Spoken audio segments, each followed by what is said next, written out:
national problem, not just an American one. New strains will develop, which will slowly ebb at the effectiveness of this set of vaccines. So it threatens all of us. May I say one other thing? Yeah, sorry. With all of that being said, just to speak to VARS, VARS is an incredibly effective system for locating and roughly attributing concerns related to the effects of drugs. The problem is that there are several elements to this disease that make it really difficult to pinpoint anything specific. The two of which being A, hundreds of millions of people vaccinated. That is a huge range to pull data from. And B, the propagandist fear campaign about an incredibly effective vaccine process that may lead people to misattribute I just want to get a quick clarification to vaccines. Sorry. Just quick clarification. Are you for mandating the COVID-19 vaccine? The same way we have other vaccines, like school, travel, that kind of stuff. Yeah. So, like, what if someone wanted to go to a restaurant or a supermarket or a movie theater? I think that, we don't have that for other vaccines, right? Like, every time you go to a movie theater, you have a little card. I understand that might be an effective panic measure, but long term, my goal would be to integrate it into the same revenue of vaccines. I think that's a more reasonable response than some politicians. I'm just going to be honest. People are panicking. And no, I think that's a more, people die. well, yeah. I just want to make sure we weren't having misunderstanding. No, I think that's more of a reasonable answer. I just curious, just on the vaccine topic in general. Are you concerned by Dr. Malone coming out, who literally invented the mRNA vaccine and says that there's a dangerous spike protein involved, and he encourages people to think twice before getting it? Does that move you at all? Well, you're free to speak with your doctor when it comes to Dr. Malone, just his specific commentary. The guy who invented this type of vaccine. Well, I'm not a PhD, and I doubt that he was directly involved in the production of these vaccines. No, he literally invented this type of mRNA, vaccine. but with the Johnson & Johnson, the Pfizer, the Moderna. But he's very, very aware of the sort of accelerated implementation. He's trying to call time out and tell people this is not like any other vaccine. Does that worry you? His claim is that it involves a spike protein. It was rushed to market. It's going to have side effects. You don't understand it like I did. I invented this. Hear me? And you got to think twice before mandating it or even taking it if you're under a certain age. Does that bother you? What makes the current retinue of vaccines that we take, the mRNA process, different from other mRNA vaccines? It doesn't involve the spike protein. According to him, the same composition as like the measles, mumps, rubella type vaccine or the chickenpox vaccine. Well, those weren't mRNA. The process wasn't developed back during the MMR vaccine. Totally, but some of them are getting updated for the more mRNA type technology, but right? If he wasn't involved in the production of these modern vaccines, how could he possibly have any comment on any of the rigors or tests that were done before? Because he invented this type of vaccine. I'm just saying, does that bother you? Do you think he's just like a fear propagandist and like? No, he may well have concerns, but those are concerns that I would rather have addressed by the scientific community rather than, with respect to you and myself, YouTubers. Charlie Kirk was I agree. So, but the question isn't it ironic that you're like defending this company, Big Pharma, and I'm like not, LOL? So he knows a little bit about how. It's like, all right, got him, Charlie. That is not virology. That is a completely spurious. That was so dumb. Dr. Brett Weinstein. It's not about Fauci. It's about Fauci. He's a virologist who's been wrong about everything. It's about the global. Well, hold on. He's smiling with glee here. It's the global medical community in this regard. You mean like the WHO? Like no, I'm not. Hold on. Wait. Put a name behind it. He's very excited to interrupt me. Yeah. Let's. I just want to say it's not just about the WHO. We are talking about a unified effort on the part of virtually every country on Earth to get a hold of the vaccines that us Americans are privileged to have. This isn't some like pharmaceutical Dr. Fauci push that wasn't broadly supported by any of the relevant experts in the mRNA field, which is not huge. I thought this was going to be about critical race theory. Internationally, there is a demand for these vaccines. I wanted to add, just based on what you had said, I can pull up Reuters. Their fact check is that vaccines are not, quote, cytotoxic. They go on to mention that Robert Malone, and they show the Brett Weinstein podcast. They show the post. The FDA was alerted months ago that the spike protein in the COVID vaccines are cytotoxic, toxic to cells. The FDA did I'm actually nothing. pretty neutral when it comes to the critical race theory thing. Neutral as in like you mentioned, I know absolutely nothing about it. It's not a subject that I've looked into, and I've seen both sides of it from like Adam and Stitch, who are my friends, and Vaush, who's my friend. So I'm like kind of in the middle of, I'm not really sure what to think of it. So I was really looking forward to hearing them talk about this. And they're just going off about COVID, so I hope that they get to critical race theory because like the point of these debates is to those are things that I don't need to be a virologist to see. I can ask you a question? Like teach the audience, like one of the issues convince the audience, especially on Twitter, is that many of these COVID deaths are died with COVID. I'm the audience. I want to be convinced. Something like, let's fucking go. People who are over 70 or things like that.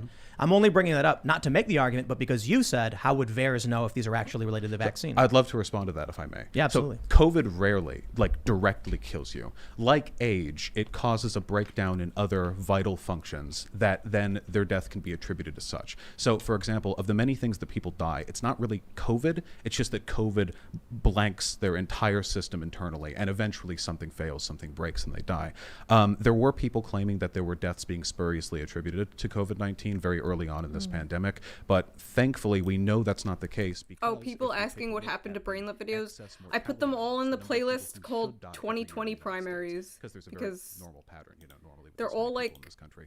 irrelevant now. We see an excess starting when COVID started that almost perfectly graphs on to the rising death waves of COVID. I mean, it perfectly tracks onto that.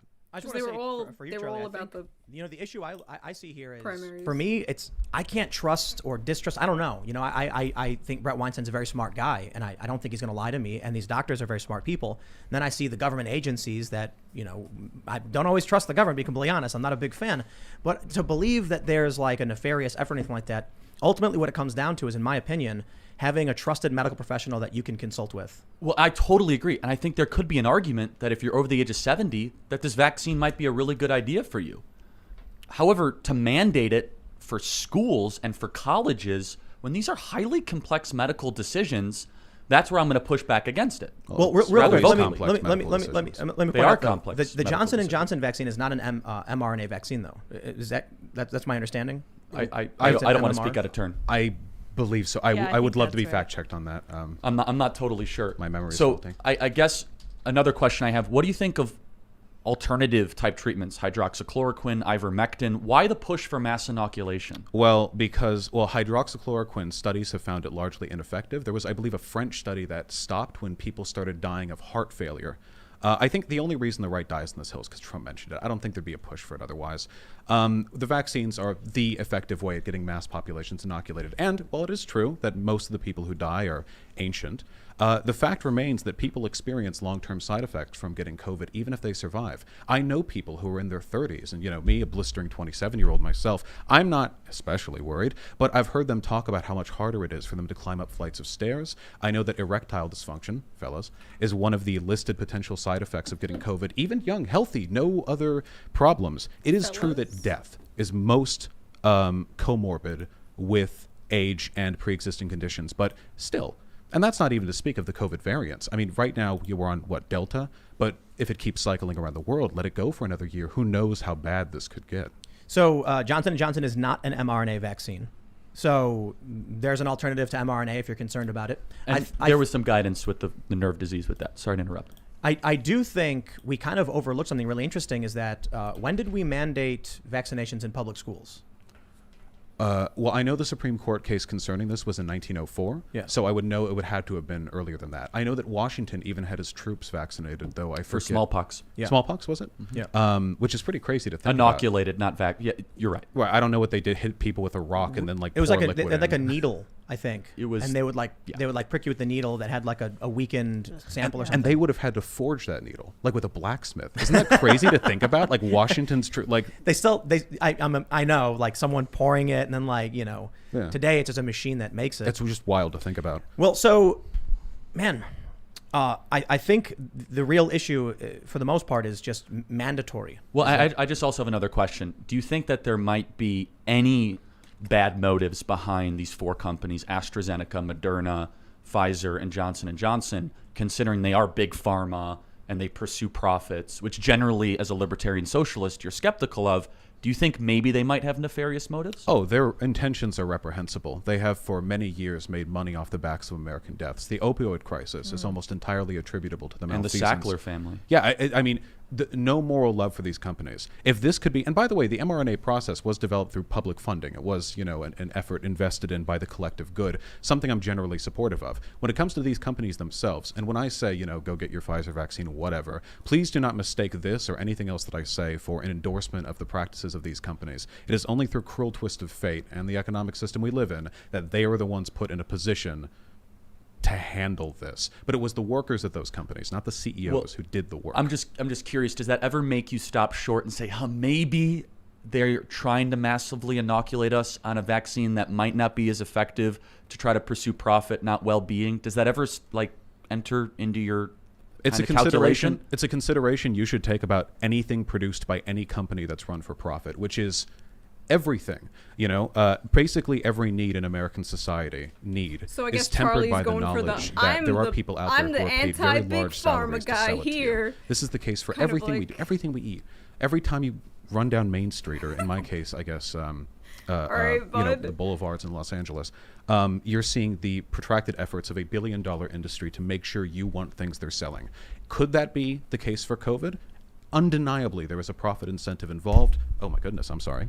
And there was probably a protracted effort on the part of these companies to make sure they were the first, and they probably took every dirty advantage they could get. But with the data available, I have to still, much as I would say, hey, I would prefer eating McDonald's food to starvation, I have to say this is probably still something we should be doing. Do you want to do? I don't want to stand. It's been 20 minutes. No, so for sure. Do you want to make a final point? Maybe you would starve instead. I actually think this has been really constructive and not like that, inflammatory.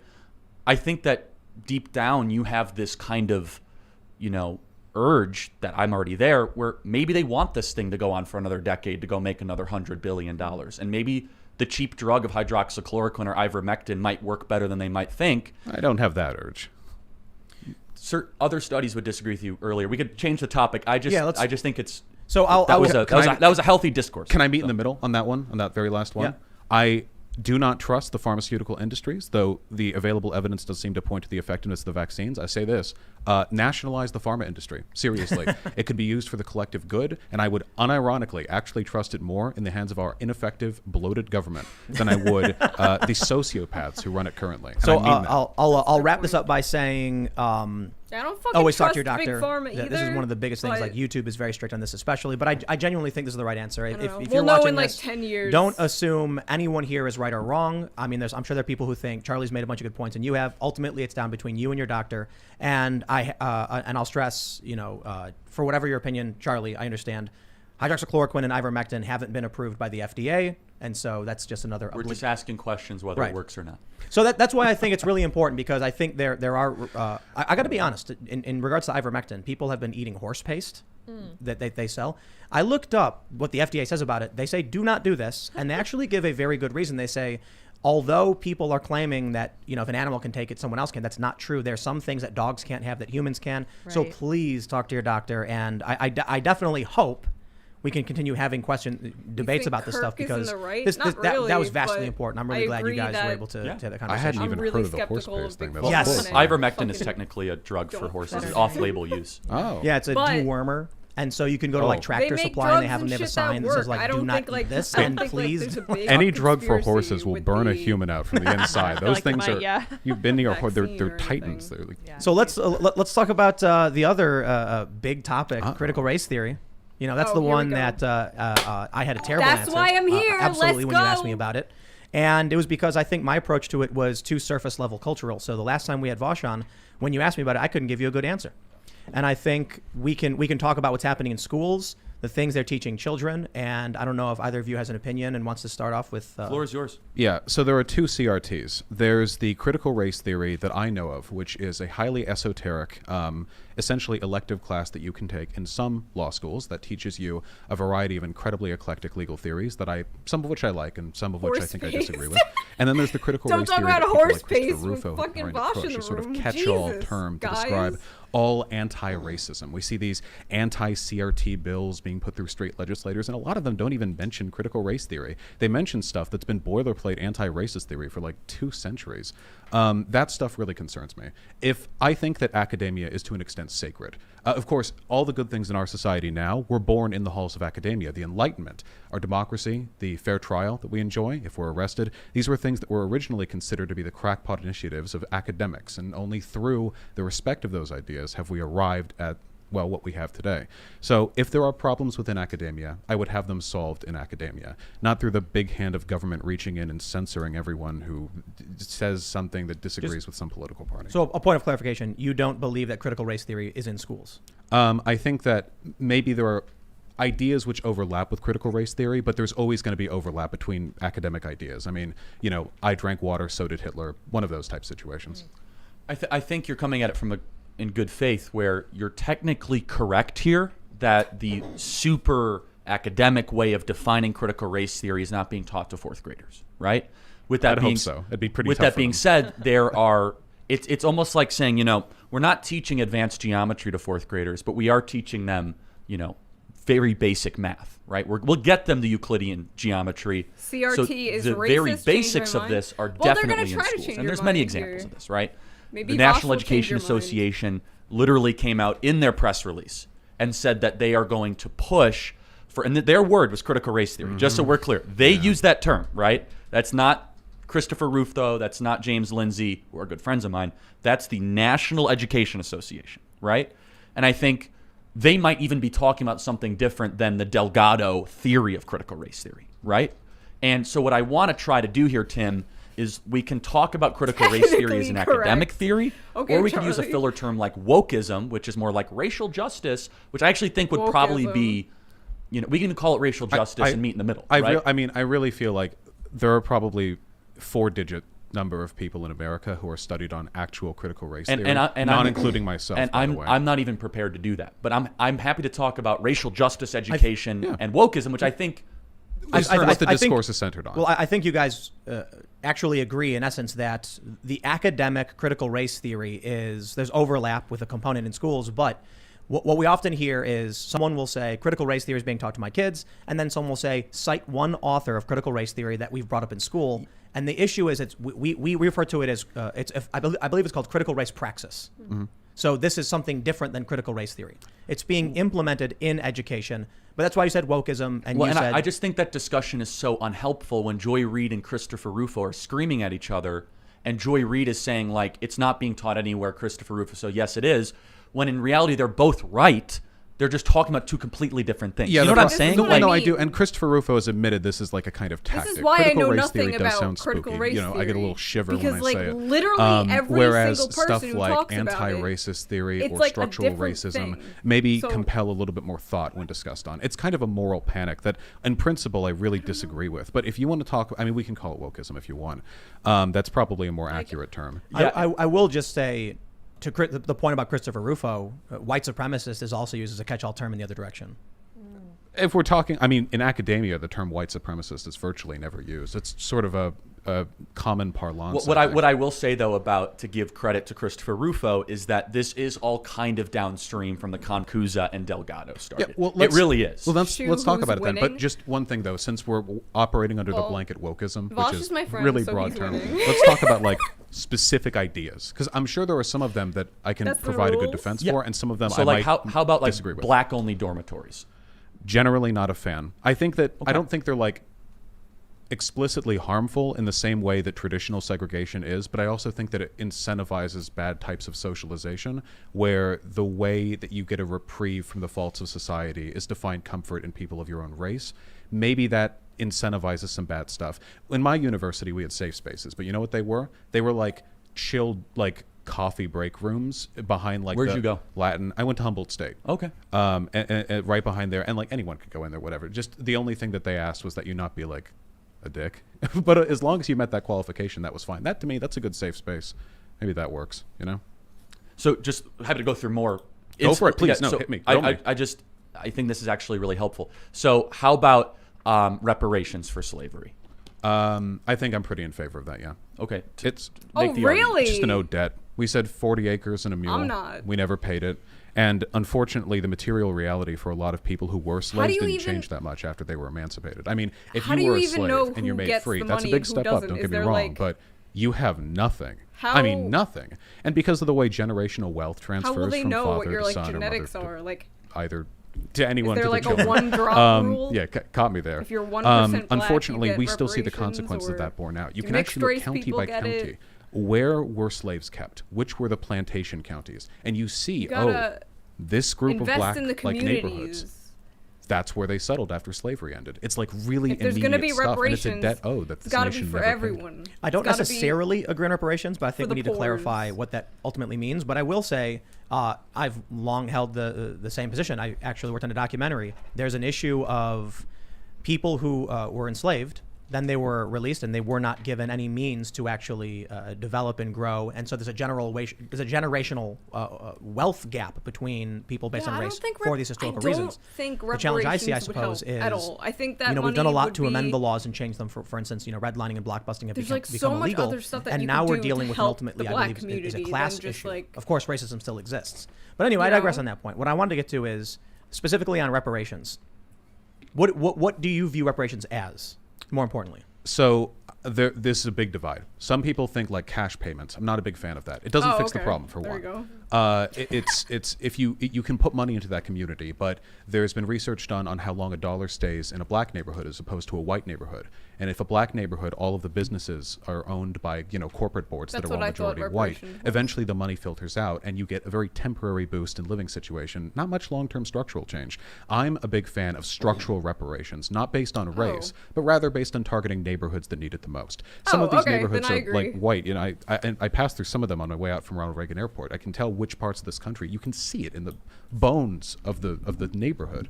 And I think that a new proper reparations project, a new deal even, would go a long way. Get some so you're saying not there. even based on race?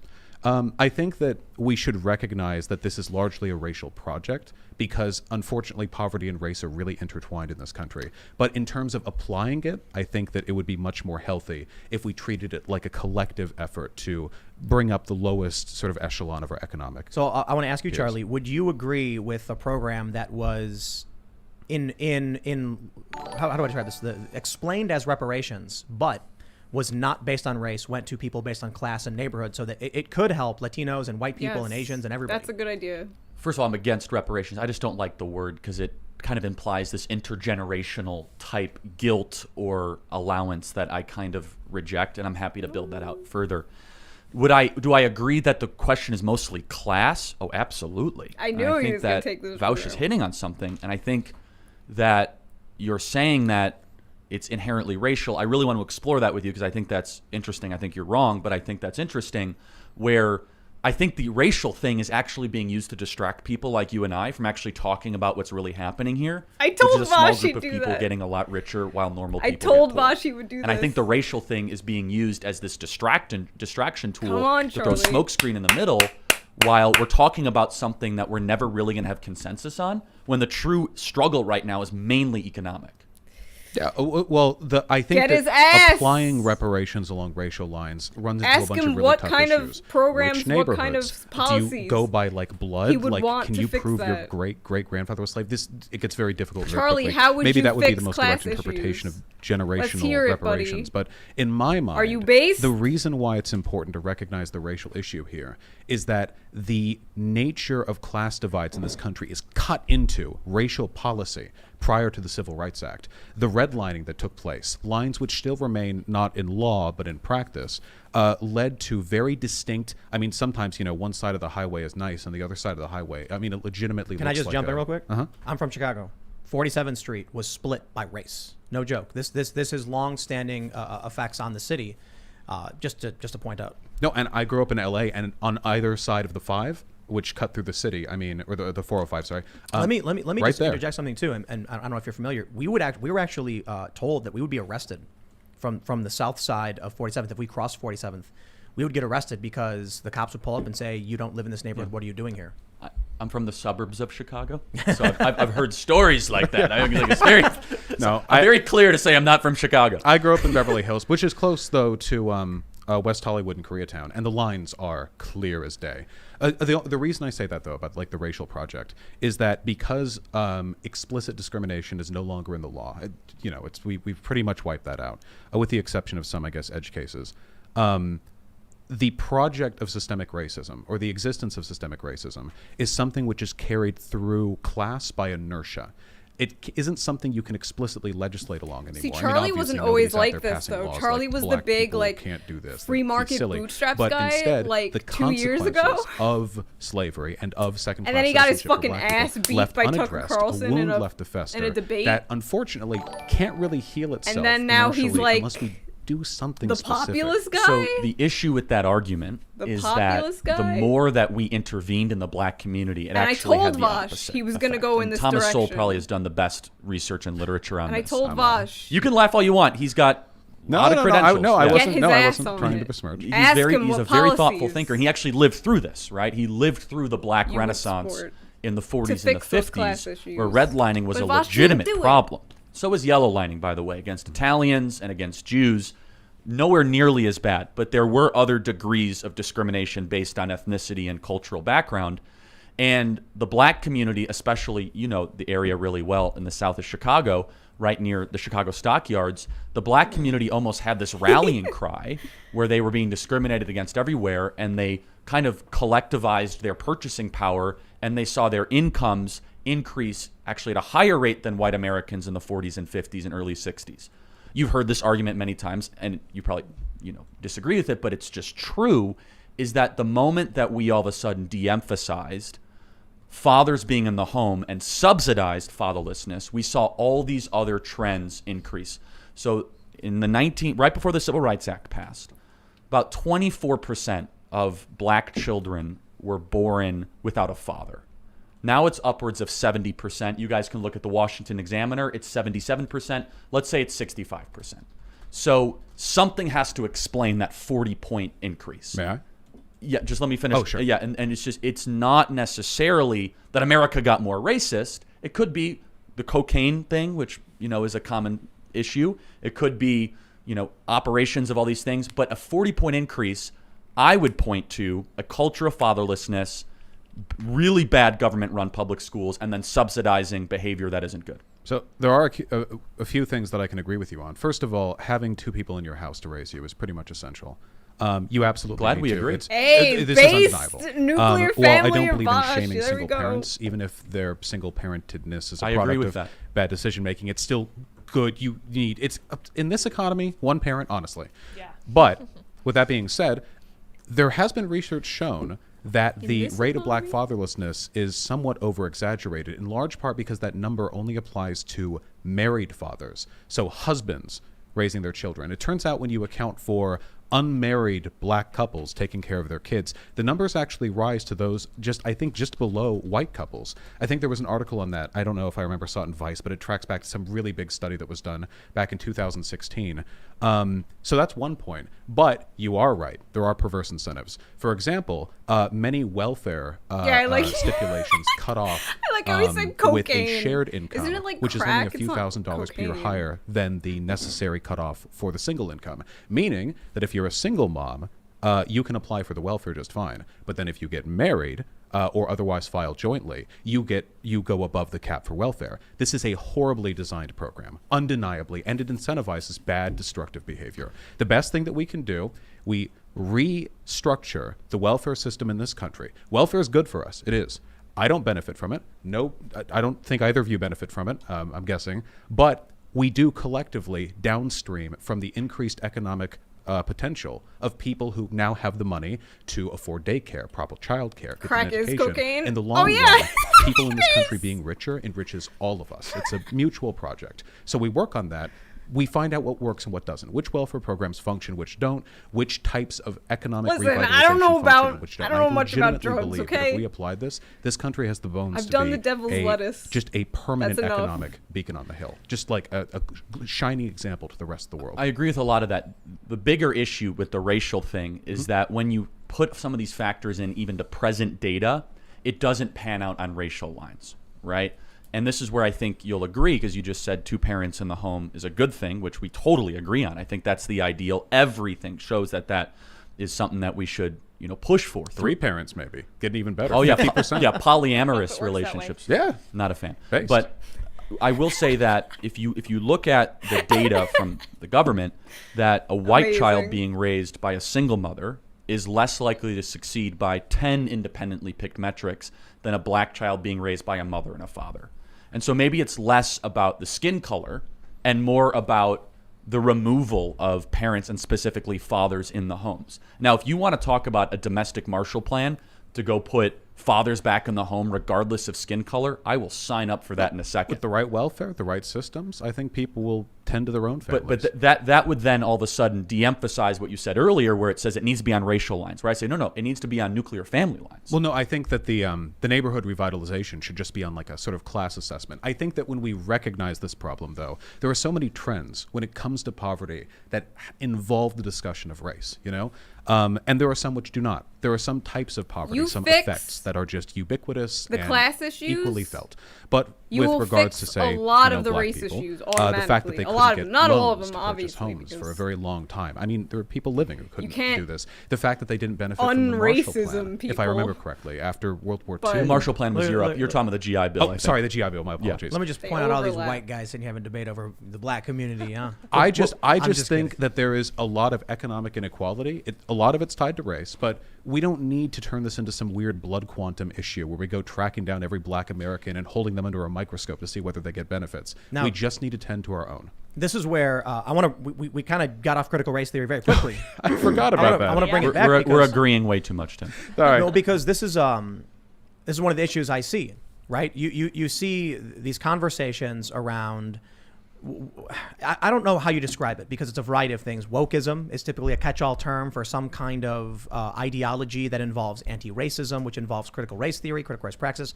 And you're seeing in schools specific curriculums where they say to kids like, we had a book here. Mm-hmm. We had a book brought to us by one of these parents who's been going to these schools. And it was an anti-racist curriculum workbook where it asked children why they thought that black children felt bad about their skin color. Now, I take issue with those things. They had another book where it was a little girl yelling at her mother saying, "You're lying to me about race." And then there was a whiteness contract with a devil tail coming out of it. Okay, I saw that one. Yeah, these are in schools. Yeah, okay. So the whiteness devil tail thing, I saw that. That's indefensible. Yeah. I'm not going to stand at that. With regards to that, what was it? Why do you think black folk feel bad about their skin? And I'll be careful because I don't have the book in front of me. Mm-hmm. It was something to this effect. It was a bunch of questions where it would ask you things like that and then ask you to answer. You know, what have you done to make someone based on their skin color behave or whatever and things of that nature? This is a good debate so far. I think these are conversations. I like that they agreed on some things. I wonder, with regards to what you're saying, do you know what grade level these were asked I Charlie think a bit more. She mentioned about what he would do to solve I think these fourth issues. grade. Yeah, that's what I heard. But I got to be honest, nice the anti-racist one didn't have any pictures or anything. It was just questions. And I think she mentioned it was in a third grade. What was it called? What was the book called about the whiteness contract? The one you said was indefensible. That one was like a little girl who looked to be about like 8 years old. So yeah, I saw that online. Can I ask a question? Mm-hmm. So let's go to just piece, sure. issue by issue. Ibram X. Kendi, who's kind of one of the, I just hate the Robin DiAngelo shit. Beloved Fucking figure in the Robin minds of conservatives and liberals. Yeah. So Ibram X. Kendi, and I'm paraphrasing, and you guys can pick up the quote, is that we need discrimination today because there was discrimination yesterday. That's the essence of the quote, right, Tim? Yeah, he said the only solution for past discrimination is present discrimination, and the only solution for present discrimination is future discrimination. So I find that to be reprehensible. What say you? I think it's misguided in large part because I don't believe if there was some God who could just distribute all resources in a perfectly ordained way and did so at the snap of a finger, then maybe that would be a decent argument. In the real world, we have to go through politics, and any kind of discriminatory treatment under any circumstances, no matter how well intentioned, is going to have adverse wearing effects. the man bun? With regard to what he said, there is a very charitable interpretation. He hasn't done the man bun in such a is, long time. Discriminatory practices in the past necessitate favorable practices today, a way of bringing people up. My reparations argument, I mean, the poor Robin in this country have always had it bad, is the author at least worse than they could otherwise. That is essentially fragility. A version of that argument. Preferable treatment towards the poor. We do this with welfare she is because there are systemic barriers keeping them from full participation. Along racial lines, we don't stand I don't even know Robin what that DiAngelo would look like. I don't even know how house. that would look good. I'm not a big fan of He affirmative wrote an action. amendment, right, she is called the Anti-Racist Amendment to the Constitution. It's not being a considered liberal. anytime soon. Where it would be preference. So you'll see Biden will get it. Yeah. Based on skin color, that there would be some sort of accommodation based just by the melanin content in your skin. Yeah, there is one thing I want to say, though, and this is common in upper academia, and I know Ibram sometimes gets brought into non-academic discussions, which I don't consider myself an academic, so I'm including myself in that. But sometimes I think these are fun to discuss, these ideas. What I noticed, at least in some of the classes that I took, the higher end classes, was that sometimes when you were presented ideas, they were presented Who not is that to have soy you agree boy with in them, the white? but That rather to is incentivize the greatest coconut discussion. salesman. For example, I wasn't an economist, but I did learn about Karl Marx. Now, Otherwise not known many as professors are actual Marxists, Fat Ian, the unfortunately. mobster. So when Marx was brought up in that context, it wasn't like, here's what you need Shoo, to know, you're a here's liberal? what you should believe. Fuck off! It was more, here's I some am not a ideas, liberal. radical and agreeable. What do you think about them? And when I look at what Kendi has written, I don't often agree with some of the more radical propositions, but I do enjoy the Vaush process. is a liberal? And I don't think that's something which should warrant the state intervening to cut out those discussions. I think that's a great brutish response. It's a great segue if I could go. So the next question then is, should we be teaching first and second and third graders to be hyper conscious aware of race all the time? I think that's destructive. I think it goes against the American promise of e pluribus unum, of caring more about character than skin color. And yes, Martin Luther King Jr. was a mixed bag when it came to this stuff. He's a cool guy. But he was a very radical socialist in some regard, but he really hit it perfectly when he said that this was the ideal This of motherfucker, the American system. if we were back Do you see any downsides to during getting the 3-year-olds MLK just caring, days. not 3-year-olds, third graders caring about the color of people's skin all the time? Well, He would be I think like, depending on their "MLK 's environment, a they might radical might socialist." already, whether they know it or not, He's in very woke. implicit and subtle ways. We know from tests done, for example, on like little kids, like 4-year-olds or whatever, that some elements of implicit racial bias already infect their thinking. Now, that isn't a moral judgment. No, I We're all agree a flawed little bit beings. with, We like, live the and we both of die. them We on all a have lot of this. biases. That is just a part of life. But I Agreeing think with conversations about those things Charles can be valuable. Kirk. I don't believe we live in a colorblind world, so teaching people that we do can often lead He them was, to though? Yeah, but remain that's based. ignorant to evident problems. Now, to what extent would you be comfortable? What would you say, like bringing a racial consciousness to third graders? For me, very little to none. As don't care about it, de-emphasize it, look at the spirit, the soul, the conduct, and the character of the human being. Their skin color means nothing. Not saying that you should start to emphasize, organize what people look like, because therefore it means something that we're going to tell you. A great example is that this is the textbook definition of stereotyping, right? Is that if you see a black person, you don't know their history. You don't know if they're the son of a Nigerian billionaire. You don't know if they're an immigrant from Turks and Caicos. And you don't know if they're the 9th generation descendant of slaves, right? There's been 2 million blacks that have come to America legally through the immigration process since 1980.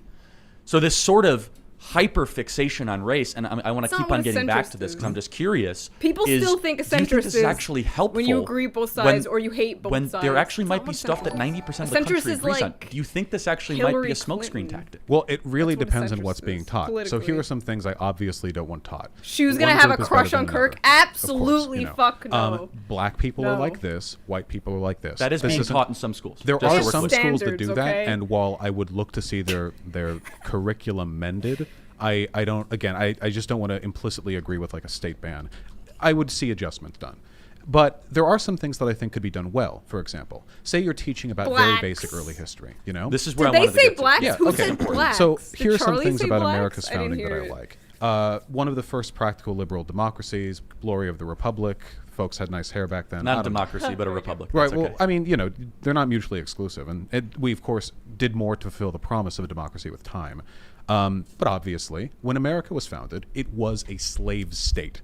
1 in every 6 people in America at that time was human property. Can I ask you a question? Sure. How many states had abolished slavery by the time the Constitution was ratified? Well, I don't know the exact number. 9 out What of I mentioned. 13. That's not a slave country. Well, then you could say it was a confederacy with portions that were slave I think states. that's better said. 9 out of 13 had already abolished. There was a sunset moratorium for slavery in the Constitution. So this could. Vermont abolished slavery in 1777. We were on the way to eradication. We were not a slave country. Well, hold on. I mean, and I'll add one thing we were on the way, but then like 80 years later, it was still happening. So the question is why, right? That's a really important question.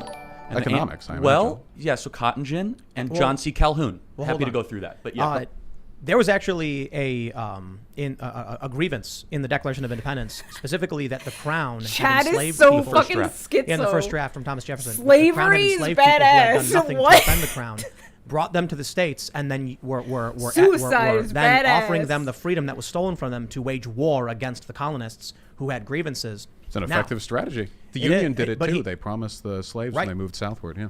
Jefferson took that out, and he did it because they felt, and this is according to historians, that without, I think it was South Carolina and Georgia, they would not have been able to win the Revolutionary War, and so they had to remove that, hoping they would stay in. Now, the reality is, I'll just say one more point. They thought they were going to lose anyway. They really did. They didn't think they could go up against the greatest empire in the world at the time. So it's kind of unfortunate, I think. An important factor here is that I believe it was the British Empire, actually 1833 had abolished slavery in all of its territories, and it took the U.S. a little bit longer to do so. But I want to make sure I stress, this issue for the start of the country was contentious and ultimately led to violence because from the beginning, as Charlie pointed out, most of the states had already abolished this. So it was like people were ready to fight from the beginning. I just want to say to that, my understanding of the founding of America isn't as simplistic as the founding fathers were evil because X or Y. I recognize, of course, that, and I appreciate that. There are incredible complexities to those issues, and also I'm not a historian. There are probably tons of things out there I don't even know that might change my opinion in the future. For John Brown. But absolutely. With that being said, while I recognize there were fine-bodied, hearted, and souled Americans who recognized slavery was a moral aberration from the get-go, 1 in every 6 Americans was owned, and while that may have been constrained to some of the states, it was still ultimately under the purview of the federal government to make decisions with regards to the legality and constitutionality of that. Now, some people, they get really defensive when this conversation comes. I'm not saying you guys, but some people, they do. And I think it's because they think I'm assigning some kind of moral worth to them now or to the country now or making some kind of broad prescriptive statement. When will they talk about things that really matter, like cock and ball torture? To a bunch of kids, I don't know, they haven't gotten to CBT. That's why I'm here, right? Basic pointers. That's what this debate about, for Black Americans, the history of this country has been less than favorable. They're talking about like so race I think that in the stuff, context of that discussion, saying, and to this day, we still have some problems with race. There are some legacies of slavery that still affect Black people, and we're working on it today. Something like that. That's a kind of racialization that I'm in favor of because it doesn't encourage stereotyping, it doesn't encourage discrimination, it just encourages a base awareness of some serious problems. So, but that's not happening, right? Is that largely what we're seeing through school districts like Chicago and in Washington, D.C., and the entire California school system, representing 10,000 schools and 6 million students. I've seen the I'm going to debate Charlie on is that CBT. It doesn't have that kind of nuance and complexity that you just presented. Do you think Charlie's into CBT? Where I have a let me just say this, is that part of the kind of archangel triumphant of the wokeism coalition is Nicole Hannah-Jones, Robin DiAngelo, and Ibram X. Kendi. And Nicole Hannah-Jones in particular, right, the author of the 1619 Project, she heretically says that America was founded on slavery, right? And so I'd be okay with that. But it's just not true. It depends on what you mean by founded on. She defines this. She says the founding fathers were in favor of it. Not true. George Washington wasn't. John Adams wasn't. John Quincy Adams wasn't. Thomas Jefferson even signed a moratorium of new slaves coming into the United States. Ben Franklin chaired an anti-slavery convention in 1775. None of these guys were writing expositionally how wonderful slavery was. Well, this isn't being taught to third graders, right? The 1619 Project's a little New York op-ed. No, it's not. See, that's where you're wrong. The 1619 Project's being implemented as school district curriculum in thousands of school districts across the country. That's true. Well, across the country. It's not just like a podcast. This is curriculum. Right, there are principles of the 1619 Project that I think are defensible. First of all, we as Americans tend to think of the founding of our country as its legal founding, you know? But the legal founding of the United States didn't really mean much for a slave. I mean, it really didn't matter that much for the peasantry of the time, no matter what. See, that's where I disagree. So when was the first state to abolish slavery? Vermont in 1777. Why? Well, I mean, because they were inspired by the Declaration of Independence. Things started to change in that year. Right, but the slaves that then continued to be slaves would have been in the states that didn't make that choice, right? Which were largely in southern states. So, what are they even arguing about? Sorry, I didn't mean to miss out on the particulars there. The only point that I'm making is that depending on whose lineage you follow, depending on the narrative that you tell, this is a very postmodern idea. And I would like to consider myself charitable to postmodernism, the idea that there are many ways you can describe the human experience, which I think we all believe to some extent.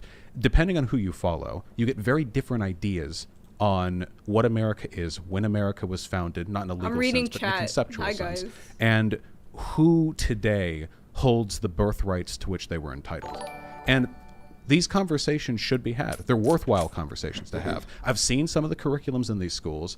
I find some of them a little bit objectionable. But to be perfectly clear, I found school curriculums objectionable for ages. About half of Americans believe in the lost cause myth, the idea that the North started a civil war and it was over like states' rights or whatever. That's believed by a large number of Americans. There are textbooks put out by Pearson in Texas that have there is narratives in some them truth that to are, that, by the way, just so we're clear. I'm happy to go through Civil War history. Well, I just want to say I have long had problems with many of the ways children are taught concepts in this country. That's fair. None of them have made me want to get my state legislators to just outright ban all of these ideas. Well, so let me I'll make 2 points. First, the 1619 Project is in schools. Newsweek reports U.S. schools have openly taught the 1619 Project for months. This is back in September. We've got Education Next. The 1619 Project enters classrooms. We have the Pulitzer Center, the 1619 Project curriculum. Here you will find resources for teaching 1619 in your schools.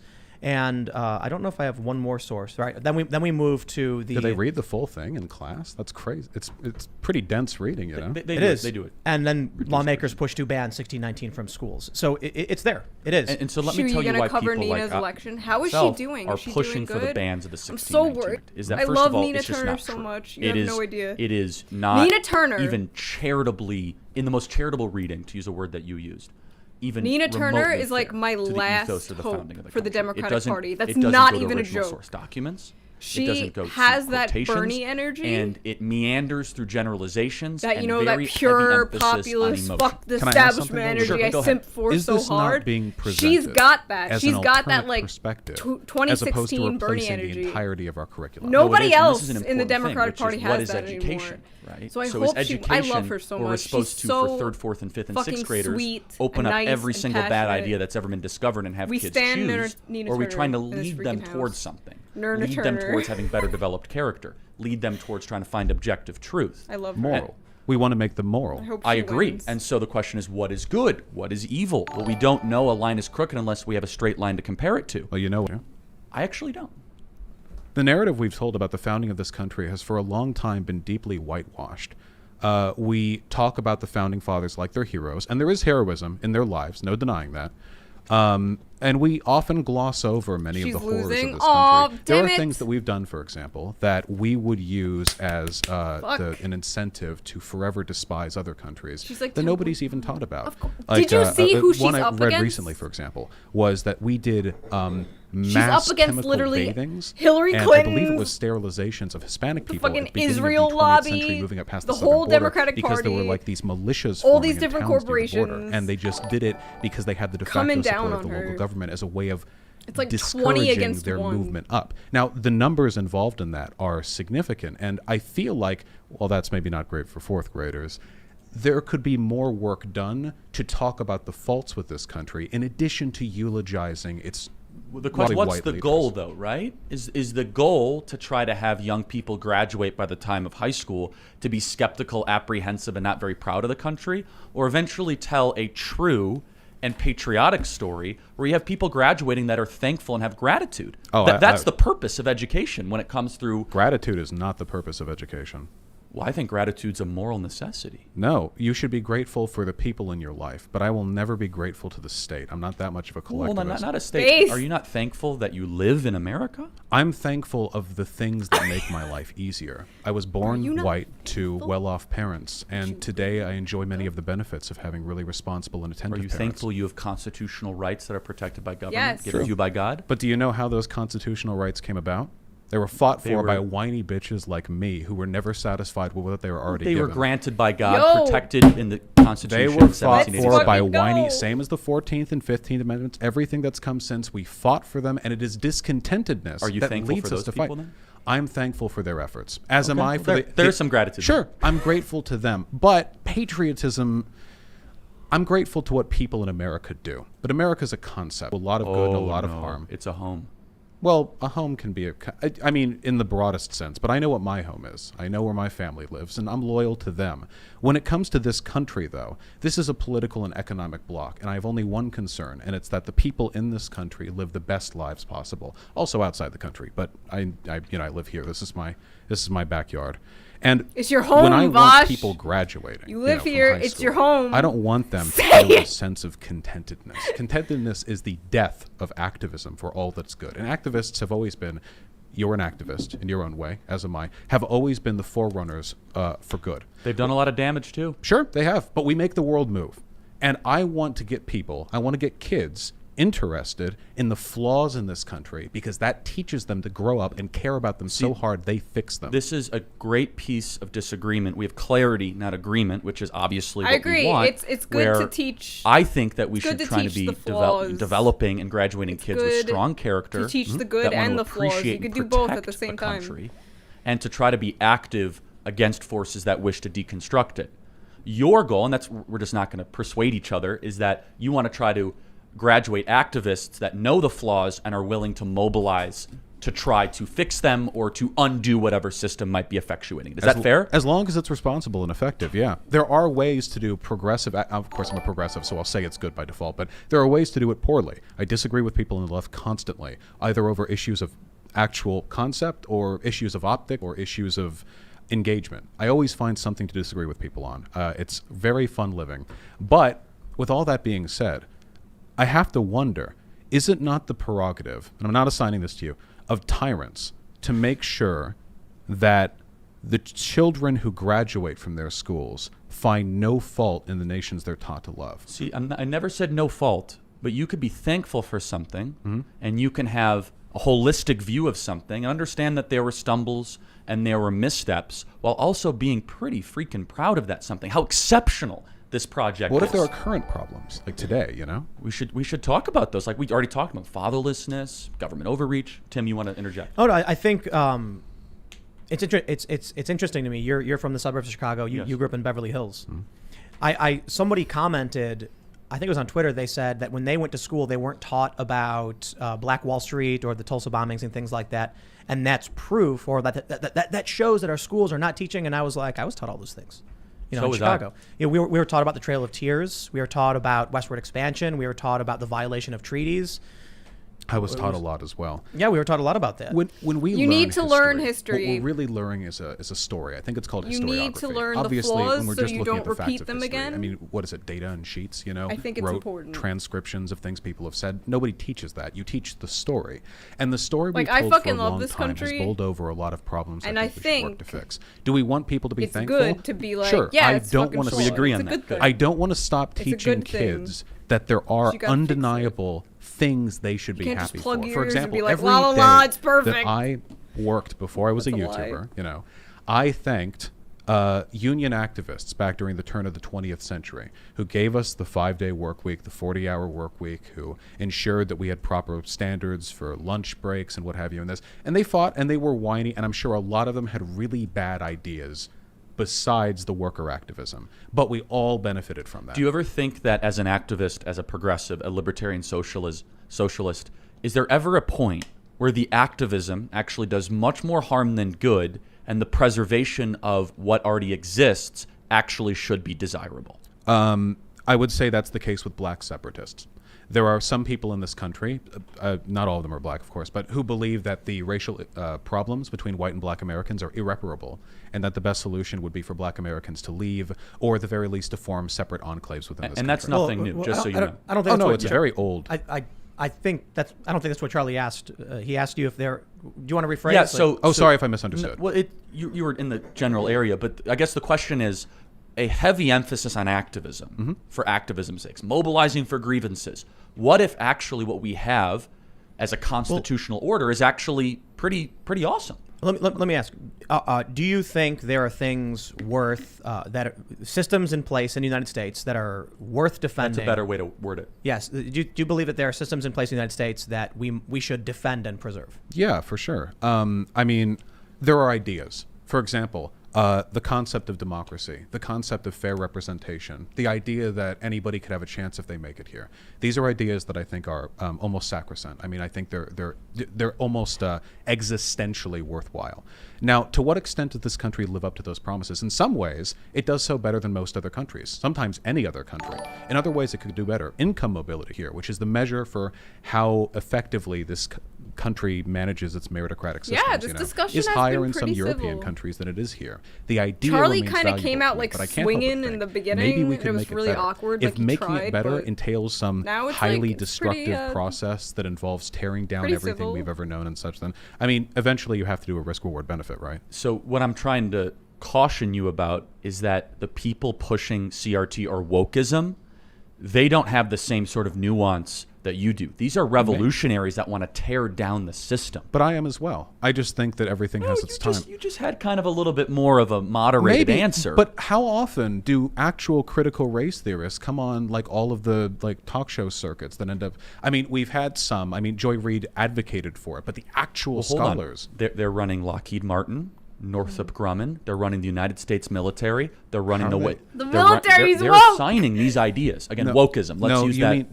Defund them, they're woke, right, Charlie? Let's go. And Defund the federal military, they're too woke. Right. I'm not a big fan of her largely because I think her language incites a lot of negative discourse. I think gotta it's bad defund the for military. publication. Maybe good in an academic. So not setting. good to teach generals. Break then. up big pharma. We for some gotta. random They're all people at, woke. like a business? Absolutely not. No. No, The big- generals in the military. Oh yeah, sure. No, Because that's what's happening. Well, the big problem that I have, but keep in mind, that's not wokeists running these things. What happens is this, and put pretty simply, the majority of Americans broadly are progressive on these issues, support BLM, all these sort of broad cultural markers. So corporations and other large entities think we need to CIA's avoid woke, cancellation, abolish it. we need to appeal to the business interests of this country, we need to do something to ingratiate ourselves to the majority opinion. So oftentimes, and they've done this for decades, by the way, is they find some consultants, they pay them $300,000 Like Robin DiAngelo.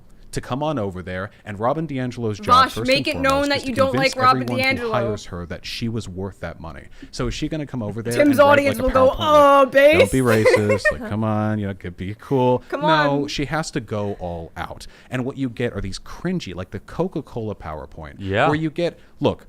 Some of the things there are defensible. Does systemic racism exist? Sure. Should we be aware of the concept of like implicit bias? Yeah, fine. That's good. That's just normal human things, I think. But some of the language in there really made it seem like she wanted white people to feel a little bit bad. And I don't want white people to feel bad. I don't want anyone to feel guilty over who they are. What percentage of this country do you think supports Black Lives Matter?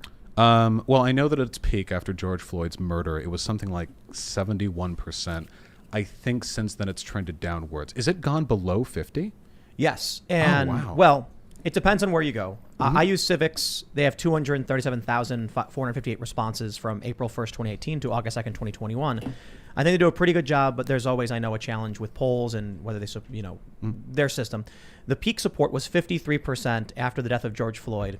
And opposition actually declined fairly steadily. There was no major spike in opposition. There was a major spike in support after the death of George Floyd. However, there was a rapid escalation of opposition. According to Civics, current support for Black Lives Matter is 45% and opposition is 42%. Those numbers are really different from what I might have looked at Pew Research. I couldn't tell about the methodology, which is more valid. Well, and it's actually, CRT, the filler word, is very unpopular. So I would look at it differently. I think these corporations have been infiltrated by highly motivated activists, which you said the education system, the goal should be to create activists that have really bad ideas. And I think they're putting America on a trajectory that I think you are even concerned about. Because you said that there are some sacrosanct ideas, right? The sacrosanct ideas are general fair representation. Wokeism does not believe in that. Well, no, that's not true. I would say, I don't know what you mean by wokeism, but I think that there are plenty of find it, which is that the idea of judging people based on skin color, discrimination. I would say that what I've advocated for represents the super majority of progressive opinions, and what we're largely seeing is a couple of really bad examples being brought to the limelight because they're most objectionable. Sure. To be fair, though, I mean, you might have these very, very well thought out views of things. You could say, oh, that's indefensible. Of course, I don't want to be unreasonable. But when you get Mark Milley coming out and talking about white rage as a blanket, I thought his speech was lovely. It reminded me of those old Chinese philosopher generals. But you have people quitting the military over this stuff because they feel like they're. I've actually spoken with people who retired because they've been discriminated against on racial lines they don't like. And one guy I met said he was planning a lifelong career in the military and immediately got out because they implemented these policies of white racial trainings They were told that the symbols of America are no longer allowed to be displayed, like in private, because they're extremists. In the military? In the military, okay, yes. Well, I can't speak to any of that. I haven't looked into the that's particulars kind of fucked of that. if true. The only thing I want to say is that it feels like with Robin DiAngelo, we've seen this pattern for decades now. I don't think it has anything to do with infiltration. I think it's the big ups, the CEOs, the project managers, whatever. They know there's some broader Vaush is my political, friend, social, chat, cultural and if you trend shit talk happening. him, And they think, who's someone we could get? And if you look up racial sensitivity training on Google or anywhere else, some names are going to pop up, and we know which one comes up first. And if they you're just into hire that, I person will not because they've got money backhand and they need to you. spend it before the end of the quarter, so their budget doesn't get cut. Do you think that it should be? How's the right way to phrase this? If a corporation were to tell, say, white employees that they had inherent characteristics based on their race, or that they should undergo some kind of course or class based on their race, should businesses be allowed to do that? You mean legally or like morally? Both. You know. I suppose legally if they want to. I can understand people being upset over it. I don't think there's anything wrong with racial sensitivity training and concept. The problem is that it's almost always done by this consultant class of like upper middle class, like WASPs who are really, really intent on getting their own milquetoast veil of progressivism pushed down the throats of whoever they can have paid to listen to them. If it's a good course, everyone should be able to hear it. Wouldn't that violate the Civil Rights Act, though? It might. I guess that I would defer entirely to law. If it turns out to be unconstitutional, then he had it. I just want to say, though, that while we are fixating on bad behaviors here, and there's nothing wrong with that, I do maintain my insistence that I think the vast majority of progressives would agree with what I have to say. Though, keep in mind, there are always going to be a mix of good and bad ideas with good social movements. Even the Civil Rights Act, or the Civil Rights Movement, which we all know and love today, can't deny it. There were plenty of people acting there whose ideas I disagreed with. Malcolm X, when he had his black separatist phase, though he amended that before he died. There are even ideas of Martin Luther King's that I maybe could question if I spoke with him. He wrote a book after the Civil Rights Act. Where do we go from here? Chaos or something good. And he said a lot of stuff about the responsibility for white people to not make amends, but to educate themselves on the experience of black suffering so that we no longer just integrate. We truly assimilate. We know we're a collective bond. There's always going to be some disagreement. Is the movement valid? To me, a movement which recognizes the racial discrimination, the systemic racism that exists, that there are problems we have yet to overcome, this is a movement worth defending. I just want to make some data points real quick, and then Charlie, you can come in. Man. So first, the one thing I wanted to highlight, let me actually pull this up, is that net support, which is support versus opposition, before George Floyd died for Black Lives Matter in this country was 16% net support. As of today, according to Civics, it's 3%. That brings it all the way back to 2018, to August 16th. Now, one of the things I think is really important to note is the severe tribalism and hyperpolarization in this country. So if we look at support for Black Lives Matter among Democrats, 86%. Support or opposition for Black Lives Matter among Republicans, 86%. Opposition, mirror image. You take a look at independents. Thank you, Toab, for the $5. Right. P is created and stored in the testes. Thank you very much. People who don't align. And I would say, what is the date around? Around May 1st, there was an inversion. And now the majority of independents oppose Black Lives Matter, 44% to 39%. That's not surprising to me, given that there's been very little in the way of optical. I'm sorry, you haven't spoken in a while. I apologize. No, I just wanted to make those data points just to clarify some things. I wanted this to be more of a discussion than a debate, so I think it's actually really helpful. Are you concerned when certain judges or people running for DA say that accommodations on sentencing should be made on race? Does that bother you? Who said that? I've never heard that before. Well, people in law schools have been saying it. Students have always Kim been. Fox in Chicago has heavily implied that communities of color need to be accommodated for in sentencing. And they've all but done this by just getting rid of the bail laws that we've seen altogether, right? Decriminalizing shoplifting, all that, please. Oh, I'm totally okay with that. We lock way too many people up, just flat out. That's not even... So like murder out the next day? No, not murder. You said shoplifting. Well, I'm just saying, just the bail reform laws in New Mexico and California have been a disaster. Well, I can't speak to it. Oh, sorry. Here's actually a really great point. It's a tough one for me. I agree. I think we lock way too many people up. I err on the side of liberty, innocent until proven guilty. To take a working class individual who is accused of shoplifting before he's even been proven of guilt, lock him up for several months, he loses his job. However, What do we see in San Francisco? Wave of shoplifting, businesses shutting down, because when you don't stop the crime, you get, I guess, a lot of crime. Yeah, it's a tough issue. I wanted to let you guys. I think we'll totally disagree on this. You first. Maybe. Well, I've read a lot on recidivism. We have a fairly high recidivism rate in this country because really the thing that causes crime more than anything else, it's not actually poverty, it's income inequality. When poor people and rich people share the same space, it leads to a lot of problems. All poor people together in a neighborhood, what is there to steal? Poor people and rich people together in a neighborhood, there you go. You have very clean targets. And what's more, there are other forms of criminality that only really fully express themselves in the types of neighborhoods that have a really strong rich people segregation I can see that now. Because, again, from where I grew up, I lived on the border of a lot of low-income communities. Now, Beverly Hills, safest place you could be. 3 a.m., you want to take a jog, go for it. Seriously. Not anymore.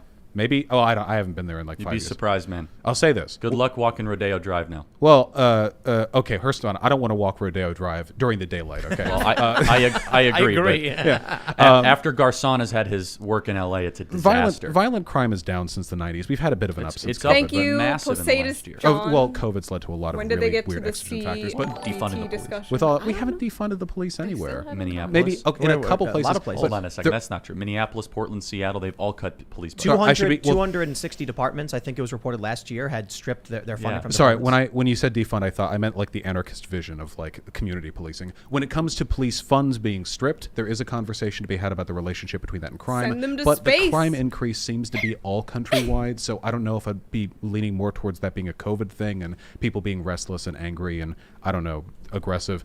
The thing that I'm trying to say, though, is when I grew up in Beverly Hills, really, really safe, free from violent crime, I could walk half a mile, though, and the area between rich and poor were the areas where people had barred windows. Every time. So when it comes to criminality, there are things that we can address very fundamentally that will help everyone. I'm sure there are restructures to bail laws that we could do. I don't know the particulars. It's not my field.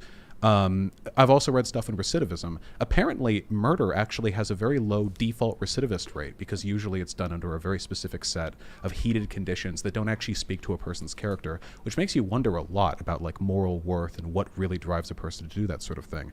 I think it's something we should look at critically, though I don't have any really strong data-based arguments. The last thing I want to say, because it's the first point that you brought up, is racial responses to the criminal justice system. Yeah, I didn't forget. I'm actually going to triple down on this one, okay? Not only do I think that we should aggressively look at the ways our sentencing laws affect and discriminate between black and white people and Hispanic and Asian, I think we should do the same between men and women. Because as much as black people are shafted by the criminal justice system, men are even more. If you take a look at the disproportionate rates of sentencing, relative levels of implicit bias in the jury, women get off with way more than men Vaush do. MRA confirmed. Way more. So, I mean, maybe it's... Let's fucking go! We're guys. Well, so the issue, though, is that when you remove race, it's just a matter of income or wealth. For example, if LeBron James goes in front of a jury, he's going to have the best lawyers. Mm-hmm. And obviously that's an extreme example, right? But O.J. Simpson had an all-star team. And so the problem is that... Obama. He would also have O.J. Simpson? Oh, yeah. Obama. No, sorry. I was going to say, you didn't have Obama as a lawyer. No. Let me just say, Kardashian and Dershowitz. I would just like to Obama. Interject that Obama extrajudicially assassinated people, and nobody did anything about it. So Now that's drone black strikes. privilege. But That's a joke. Don't. Don't. But I think that there's an implication in your argument that I want to challenge, which is that just because you're poor doesn't mean you commit crimes. I think that's an insult to poor people, right? And so I think that if you automatically assume that, now there are data trends to suggest that, but instead it should be the question of what are we trying Let's to go, structurally MRA, do Vaush, or through orc. incentives to either punish the people that are committing crimes and lift people out of that current level. So I think it's a good talking point, but I don't think it's totally true to say we have too many people in prison. I think we have the wrong people in prison. Let me tell you why. Really quick. We have more than like any other talk country. about No. some of these? Let me tell you why. Yeah. The average rapist serves 4 years in prison, and they're very likely to rape again. Totally different than Hey, murder. look, if you want funding that goes to police departments to go towards actually looking at the rape kits that they take rather than stuffing them over into a bin. 250,000 untested rape kits in the tri-state area in New York City. 250,000, right? So our criminal justice system, you could say it had nefarious She had intentions. I'll be OnlyFans neutral on Don't it. you guys It was miss very when it was, heavy like, on socially drugs, awkward obviously in the 80s and 90s. to ask people But generally, to though, make porn? you cited the number. You wouldn't You just said go up violent to a crimes were down stranger and since be the like, 90s. make Why do you think that porn. is? Now it's because everywhere. we were tough on crime in the 80s, OnlyFans and we had a win. massive Shut the campaign fuck up, against Coomers. it, and we had the most peaceful Shut decade the in American fuck history. Well, up. there were a few factors. OnlyFans the culture has viability of destroyed broken the windows internet. policing has been challenged substantially, but there are admittedly some benefits. The argument that I would make is that what you're really doing is you're forestalling the problem. There are socioeconomic conditions that increase criminality. Thank you for the not because it $5 makes British people worse dollars, people, though. but just because oftentimes crime isn't some direct indicator of poor moral conduct. Oftentimes it is a crime of necessity, or it is a crime born of the discontent and the apathy. I gotta challenge you on that. What would be a crime of necessity today with the welfare state that we have? What would possibly be a crime of necessity? I know I can at least speak to personal experience that I knew some people involved in like they said they would sometimes peddle drugs, and they did it because while they may have been accounted for by the welfare state, their parents' medical bills weren't. Not sufficiently, not even close. Stuff like that. Now maybe legally, if that person got arrested, the law says they have to be. I could never morally condemn them. They were trying to save their mom, man. But I got to push back on that. Sure. I mean, for sure, it's anecdotal, but it is. So it's not like a data point. You know? I never understood this, having grown up on the South Side. Seeing people sell drugs is not the fastest and easiest way to make money for someone who's desperate. Conservatives, get out! Joke, Plasma sales? What would you say? I made $140 per hour playing guitar in front of a baseball field. Now, I understand not everyone can play guitar. Skateboard. Or skateboard. True. I knew a guy who said he just bought T-shirts. He went and bought bulk T-shirts. So the people who are selling drugs, they got to buy the drugs first, or they get a loan, and you can do the same thing with socks. And then people go on the side of the road and sell socks. I think the choice of committing a crime was the choice. Well, it is. Well, hold on. It is always a choice, but what we're really talking about is the limits of determinism here. How much do we choose the things we do? You can make an argument that it's all. I mean, you're religious, of course, so you wouldn't have this argument. But I wouldn't have anything close to this argument. Right. From a secular perspective, you can make the argument that at the end of the day, the things we do are driven entirely by the chemical reactions in our brain, and therefore everything that we do from start to finish is just a combination of random molecular patterns and blah, blah. We don't live our lives like that. Obviously, I make a choice to get dressed every day. We know how this works in practice. But in practice, we are also the product of our environment. And the fact that, for example, having a single parent while growing up is a pretty strong criminal indicator is a suggestion that, I mean, is it an indicator of a person's inherent moral worth that they were born with a single parent? Probably not. So that statistical difference has to be accounted for by the inevitable fact that environmental differences can lead to harsh outcomes. The question is, though, do you then create a set of lack of enforcement to say that we're actually not going to enforce looting, where you had an entire article in National Public Radio, not saying you believe this, that says the case for looting, right? San Francisco's basically employed this, $900 or less, they're not going to prosecute you, right? Videos of them stealing entire Walgreens, right? Not an exaggeration. And then you have, and just one other data point, just because of COVID, Europe's crime rates did not increase. Ours did. And we had a massive defund police, almost kind of we're going to be relaxed on criminality type movement. And this is the question, right? Which is, how many excuses or accommodations are we going to give for crime? Well, we're not. And I'm just just to finish is that my perspective obviously is very little glasses. time. Crime's a necessity. I've been blind since I was 11 years old. Maybe two examples where I would make a moral claim of a crime of necessity, and that would be a revenge crime if someone murdered your wife or your kid. Maybe. Necessity? I'm not saying necessity. I'm saying like a moral accommodation where I could say I could see where they came from. Not necessity. Let me rephrase that. But the idea that in the welfare state that we have, with the private philanthropy kind of generosity we have, that shoplifting and arson and looting, mugging Barbara Boxer, that we should just say, it's actually because of the environment. I don't know why you pointed at me when you said I have never mugged Barbara Boxer. I'm saying that as an example. Yeah, I don't mean to. I don't. Was that you in San Francisco? Where were you? Yeah. No, I've gotten stolen from in San Francisco before. It was a very fun experience. That was back before YouTube too, so I couldn't afford to replace anything. Okay, a lot to respond to here. Emil Durkheim, cool guy, dead now, thought that crime was sociologically useful because it shows you where the antagonisms are between people's wants and the state's desires. So crime takes place where there's an agitation between what people are being compelled to do by whatever, their own behavior, their desires, and what the state will allow you to do. So, for example, during a food shortage, are you vegan? No. We can take like Ireland. I could probably go vegetarian, but I could never go to vegan. put it lightly, quite a few cases of theft during that time because people needed food. They would do anything for it. So the crime of theft in that instance becomes a sociological indicator of a social need just that isn't being met. Now, today, of course, we do have, cheese admittedly, a fairly weak but existent welfare state. Rather we do strong. have And eggs. Very generous. it's a little baby welfare Multi-trillions state. of dollars every year. Yeah, multi-trillion for America.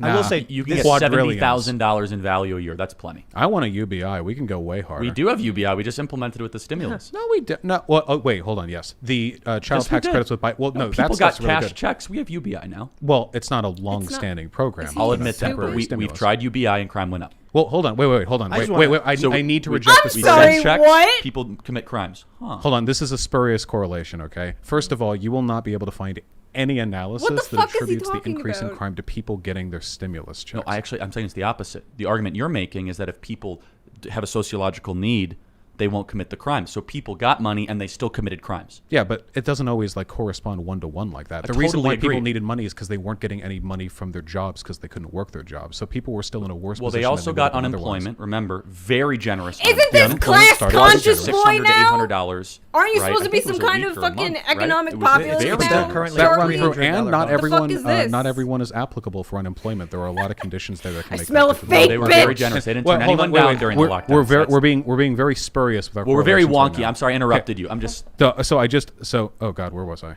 something about some dead guy about how crime is helpful. I love dead white guys. I actually don't know if Durkheim was white. So I'm not I pro-crime, love not pro-criminal. dead here. white I'm guy. pro-leniency only insofar as I believe I'm it helps to pro-crime. lower our Who's recidivism. pro-crime in Sometimes the it finds chat? that it does. For example, you're in prison for 20 years. What do you know? You know the inside of a jail cell. The environment in prison is very bad at encouraging people to get their life together when they get out. And that's why so many people, they get out of prison, they have 6 months on the street before they're back in. Sometimes it's because they want to go back in. Prison's all they know. They did a movie about that. Sorry. Shawshank Redemption. And it was a good movie. It's a great movie. Yeah, which only serves my Charlie, point. the bootstraps are showing. But with regards to like being lax on crime or whatever, there are a couple of things I think we should all agree to. Okay, first of all, well, maybe we wouldn't. Drugs is bad. We need to stop locking people up. Drugs for weed, is just flat bad. out. I think that drugs in general should be treated like a medical issue. Portugal did that. They Drugs is decriminalized all drugs. So There's conflicting data on Portugal, but fine. it's pretty promising. So you take like heroin. Nobody wants to be on heroin, okay? If you're on heroin in the fleeting moments you have in between your little sessions, you know something's up. So you treat that like a medical issue. Say, hey, we have government offices. You want to come by. That helps. Far fewer overdose deaths. And those people, they go ahead, they become socially productive. Bam. No crime. They contribute to the economy. It just works better than locking them up. I wanted to say something you mentioned with UBI, you mentioned with the unemployment, the stimulus. First of all, we've actually had a really hard time hiring for specific work, like labor stuff, because nobody wants to work. And no joke, like I've Raise been the having wages. conversations like every other day, like, When they raised it can to we find some $15, people? And it's like, we can't find anybody. When they We've got raised the signs up and wages, down they all promised throughout good the things, area people where it's started like, signing come up. in, open interviews. So many. We had over 800 flights canceled due to staffing shortages, and now we're facing fuel shortages because there's a trucker shortage. We're looking at this this unemployment stimulus thing where they're doing the $300 bonus. Now they're doing the child tax credit, which won't be for everybody. And we're seeing a correlation with massive job openings and people not taking these jobs. I think it's phenomenal. Finally, the bargaining power is in the hands of the workers. More That's so. what I'm But- saying. but- Let's but fucking go. It's broken. Mass Like, the flights are strike. shutting down. Nobody wants the jobs, Well- even when they do increase the salaries. So it's true, the flights are an issue, but here's what they don't tell you in the news briefs. So stock buybacks, something that many companies now do because of their decriminalization, the airline companies have spent an anomalous amount of their profits each year on stock buybacks to enrich their CEOs and shareholders rather than on Did you see the hiring video more Joel made? pilots. Yeah, It I seems liked the Big issue Joel's here is this video. is a Me and simple him supply-demand talked. I was like, issue. oh, it was a really good People criticism. need to raise their It was wages. like really cute You see too. these I news thought it was stories from good. time to time where it's like, I raised my wage to He 15 was like an so hour, worried and it would be people like showed up, and it's drama, like, but I was just like, oh, yeah, this is a good that is video. how economics works. We had John Schnatter, Papa John, on the show, and he told us a story about a pizzeria where they were paying $35 an hour to some of their pizza cooks or Wow. bakers, because that was the line. He kept trying to find people, nobody would do it. He kept raising wages. Finally, he settled on $35 an hour. That means pizzas are going to basically more than double because the wage they were paying before was like 15, and now they're over double what they were paying in labor. Their labor costs go up. They have no choice but to charge substantially more for pizza. In the short term, within a month or so, that might have an impact on those pizza makers. But the ripple effect is going to slam into everybody. All of a sudden, the contractor can't afford to take his family out for dinner. He can't afford to buy the food he wants, because the base level costs are going to start going up. Then the landlords aren't going to be able to hire the maintenance crews to fix the buildings. The landlords are on fixed pricing, which they can't change, which then results in a brick wall, a collapse. I just want to say, what we're having right now is an unprecedented economic shock. For a year, nobody worked, or very few people worked. And people got used to staying at home. And as the government should, it should have done more, but as the government should, it took care of them a little bit. We have to ride this out. What are government funds for but riding us out through common crisis? Better this than war. And now people are returning to work, and they're realizing work sucks. Work sucks everywhere. But in this country, compared to maybe some of our equally developed contemporaries, work really sucks. The work culture, our rate of overproductivity, Americans more than any other developed country, by the way, we push our workers this country hard. would do anything except pay American workers more. But you don't have favorable They're going to stop underemployment automating them There away. are a lot of people who have jobs, but they have like 2 to 3 part-time jobs. They don't get their schedule for the next month until like 2 weeks before the end of the current one. They're constantly worrying about whether or not they're going to make their shifts line up to get enough hours to get the money they need to pay down their student debt along with their rent and everything. It sucks, and it's untenable, and we are in an era of unprecedented record profits for CEOs. So yes, I think the solution to this, and it'll be a rough one, that's for sure, is we should normalize higher wages. Maybe the solution to $15 an hour was never a federal mandate. Maybe it was the inevitable economic necessity of incentivizing workers.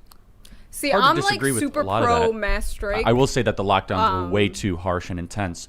I will say there is a Fifth Amendment argument to be made, though, it's a bad idea, that if the government forces you to not work, then you should be able to get something in return. The government cannot take something from you constitutionally and not pay you for it. That's the eminent domain argument, right?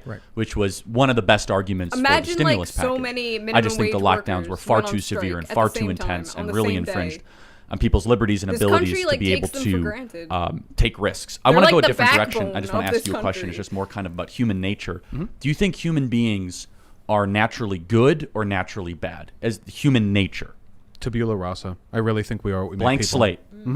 Maybe there's some inclination. We're hardwired to be social. I know that. We're also, at least to some extent, hardwired to be self-serving. The best society merges those two. The best interest for you is the best interest for everyone. The social contract from now until we die. Locke's, Rousseau's, or Hobbes? Which social contract? I guess I would just say the ubiquitous philosophical term more so than well, because they all wrote on those terms, right? And they totally disagreed. They all thought different things of humans. They all thought Hobbes was at a very dark view.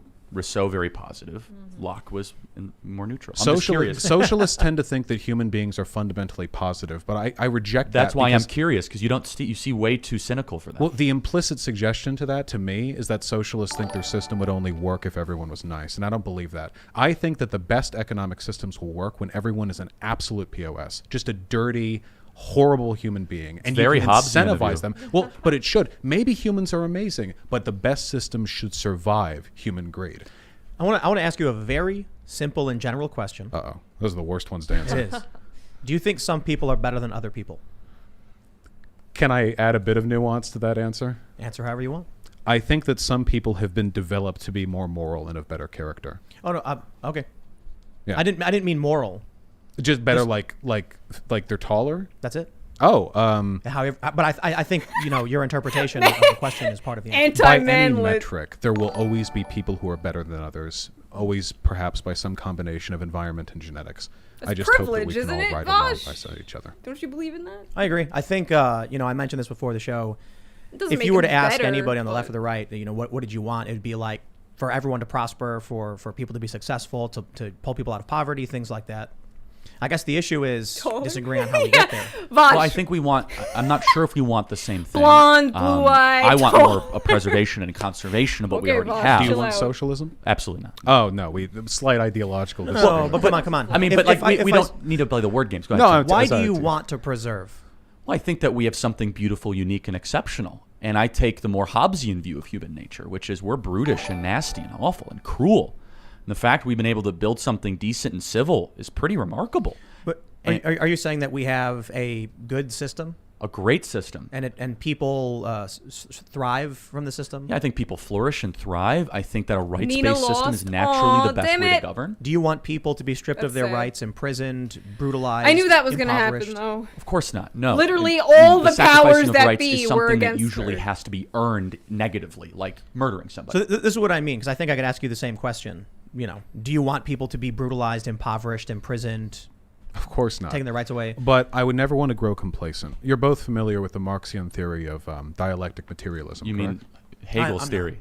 Oh no, he had the dialectic, and we built on it, you know, or he built. I'd love to get into. I really want to get into the Marx thing because I'm super fascinated by it. No, I just want to say, you know, the theory. Yeah, it's Marxville Charlie. Let's fucking go. Human society, the human project. Hey, it Marx evolves said as a something product Charlie of might agree antagonism, with. grinding antagonism between people in Marxian view of different. That's very Hegelian. Yeah. Well, yeah, no, I mean he was a student of Hegel. I know he was part of this. He was the young Hegelians. Yeah, and he won the argument. Well, no, I'm not. Well, you're not. I'm just saying, like, he would get mad at you if you said he was Hegelian influence, but I don't think I would. Hegel was a smart guy. I just can't read his work because the phenomenology of spirit is impossible to read. Thank you. She has All a right, loss. I Then was Chad worried is you were gonna make lying fun of to me. me. I just want to say, No, it's really hard. He made the very brick. simple complex. Yeah. He was We very agree good at on that. something. I just want to say, sorry. I just want to, the project of humans moving forward, I think that antagonism fuels it, but in the best way. Not antagonism like war, but antagonism in the sense that we look at our ideas, our values, and we challenge them. So I just want to say something we disagree on. I don't think humanity's a project. Do you think we're headed towards something better than what we have today? Probably not. I think that we're probably engaging in the second law of thermodynamics currently, that we're untangling. We're going to chaos, not order. See, this to me, this is the thing, and I'm not trying to patronize. Conservatives have been shown to be more fearful on average, and I think if they thought that way, it would be very warranted. But some fears are legitimate. One time Certainly. Vaush Winston described Churchill's fears about the evil Germans were as legitimate. deer. No, I'm not. No, fear is not always illegitimate, You and have there to, are like, elements of approach this. them, like- I think, though, that if society is to collapse, it would probably be from climate change more so than like the. Put some come oats on, in your no. hand, approach No, them for slowly. sure. You can. You We'll earn see. their trust. Assuming COVID doesn't get you, we'll live to see some Assuming. pretty Hear severe. that? We see it right now. You know, my problem is, Oh. you know, like I see all the news, I see all the arguments about climate change, and I'm like, I understand them. And then you get Obama buying beachfront property, you get the celebrities flying in airplanes, and I'm like, how am I supposed to trust any of Bernie. these people? Got to get Bernie. Guy rode the train to work. He didn't have to do that. Bernie's the man. True revolutionary. So, Well, just to Yeah, finish Bernie the point. I'm sorry was- because I kept getting sidetracked. but the idea of the human project is super interesting to me because that's a collision point we're going to have. So Yeah, well, I'd like to think. I mean, people have always said this is the best it gets. You know, the Postmaster General back in, was it the Postmaster General? Or was it the Patent No, Office? the Patent Minister? Office 1900. All the patents have been made. Yeah. And I'm and not saying it's the best it's been. I'm not saying improvement is not possible. Maybe we can Don't get make me little improvements, but when I try to put myself in the shoes of men past, you know, I don't know, somebody in feudal China, and to them, what I live in today would have been incomprehensible to them in every imaginable sense, every conceivable way. But their arguments for the permanence of society then would have been better than mine today because they would have lived in a stable feudal society for millennia. And today, I now am here using technology that would have been alien to humans 20 years ago. I think about like the Cultural Revolution. I think about the revolution in Russia. And you mentioned that conservatives tend to be more fearful. And I think there's history that shows us things can go bad. You can have something that's good, not great, could probably be better. Did and Tim then just say end up something with an nice unchecked about Bernie? movement that results Tim likes in Bernie, I think. millions I dead. think For sure. he 20 to 40 million, I think, in the Cultural Revolution. But We had Lily thinks Tongue Williams on the other Bernie's night. like She's a telling us these coward stories are now scary. and like Always spineless now or hindsight, right? whatever. Because people Which, thought this like- about every major event in social progress in America's history as well. To break up the Same, kind Confederacy, of. the Civil War, the fight Probably to, not to the abolish same slavery, sure. level as Suffrage Tim, for women, but yes. The Civil Rights Act, yes. Gay marriage, think yes. Bernie kinda Every gave up. time we make a step forward, you're probably anti-gay marriage, right? Because are you? He's like the pro-traditional best we marriage. have. Okay, sure, though. right. Anti-gay marriage. Pro-tradition. Yeah. Gotcha. Every Different time, definitions. One man, one woman. Yeah. every time we take a step forward, well, we agreed on the 3-parent household before. I disagreed on That was polyamory, actually. 50% more efficient than the previous method. And That's not actually a study, is it? And 10 times more chaotic are you actually and citing way more perverse. Possibly I'm not actually linear citing anything.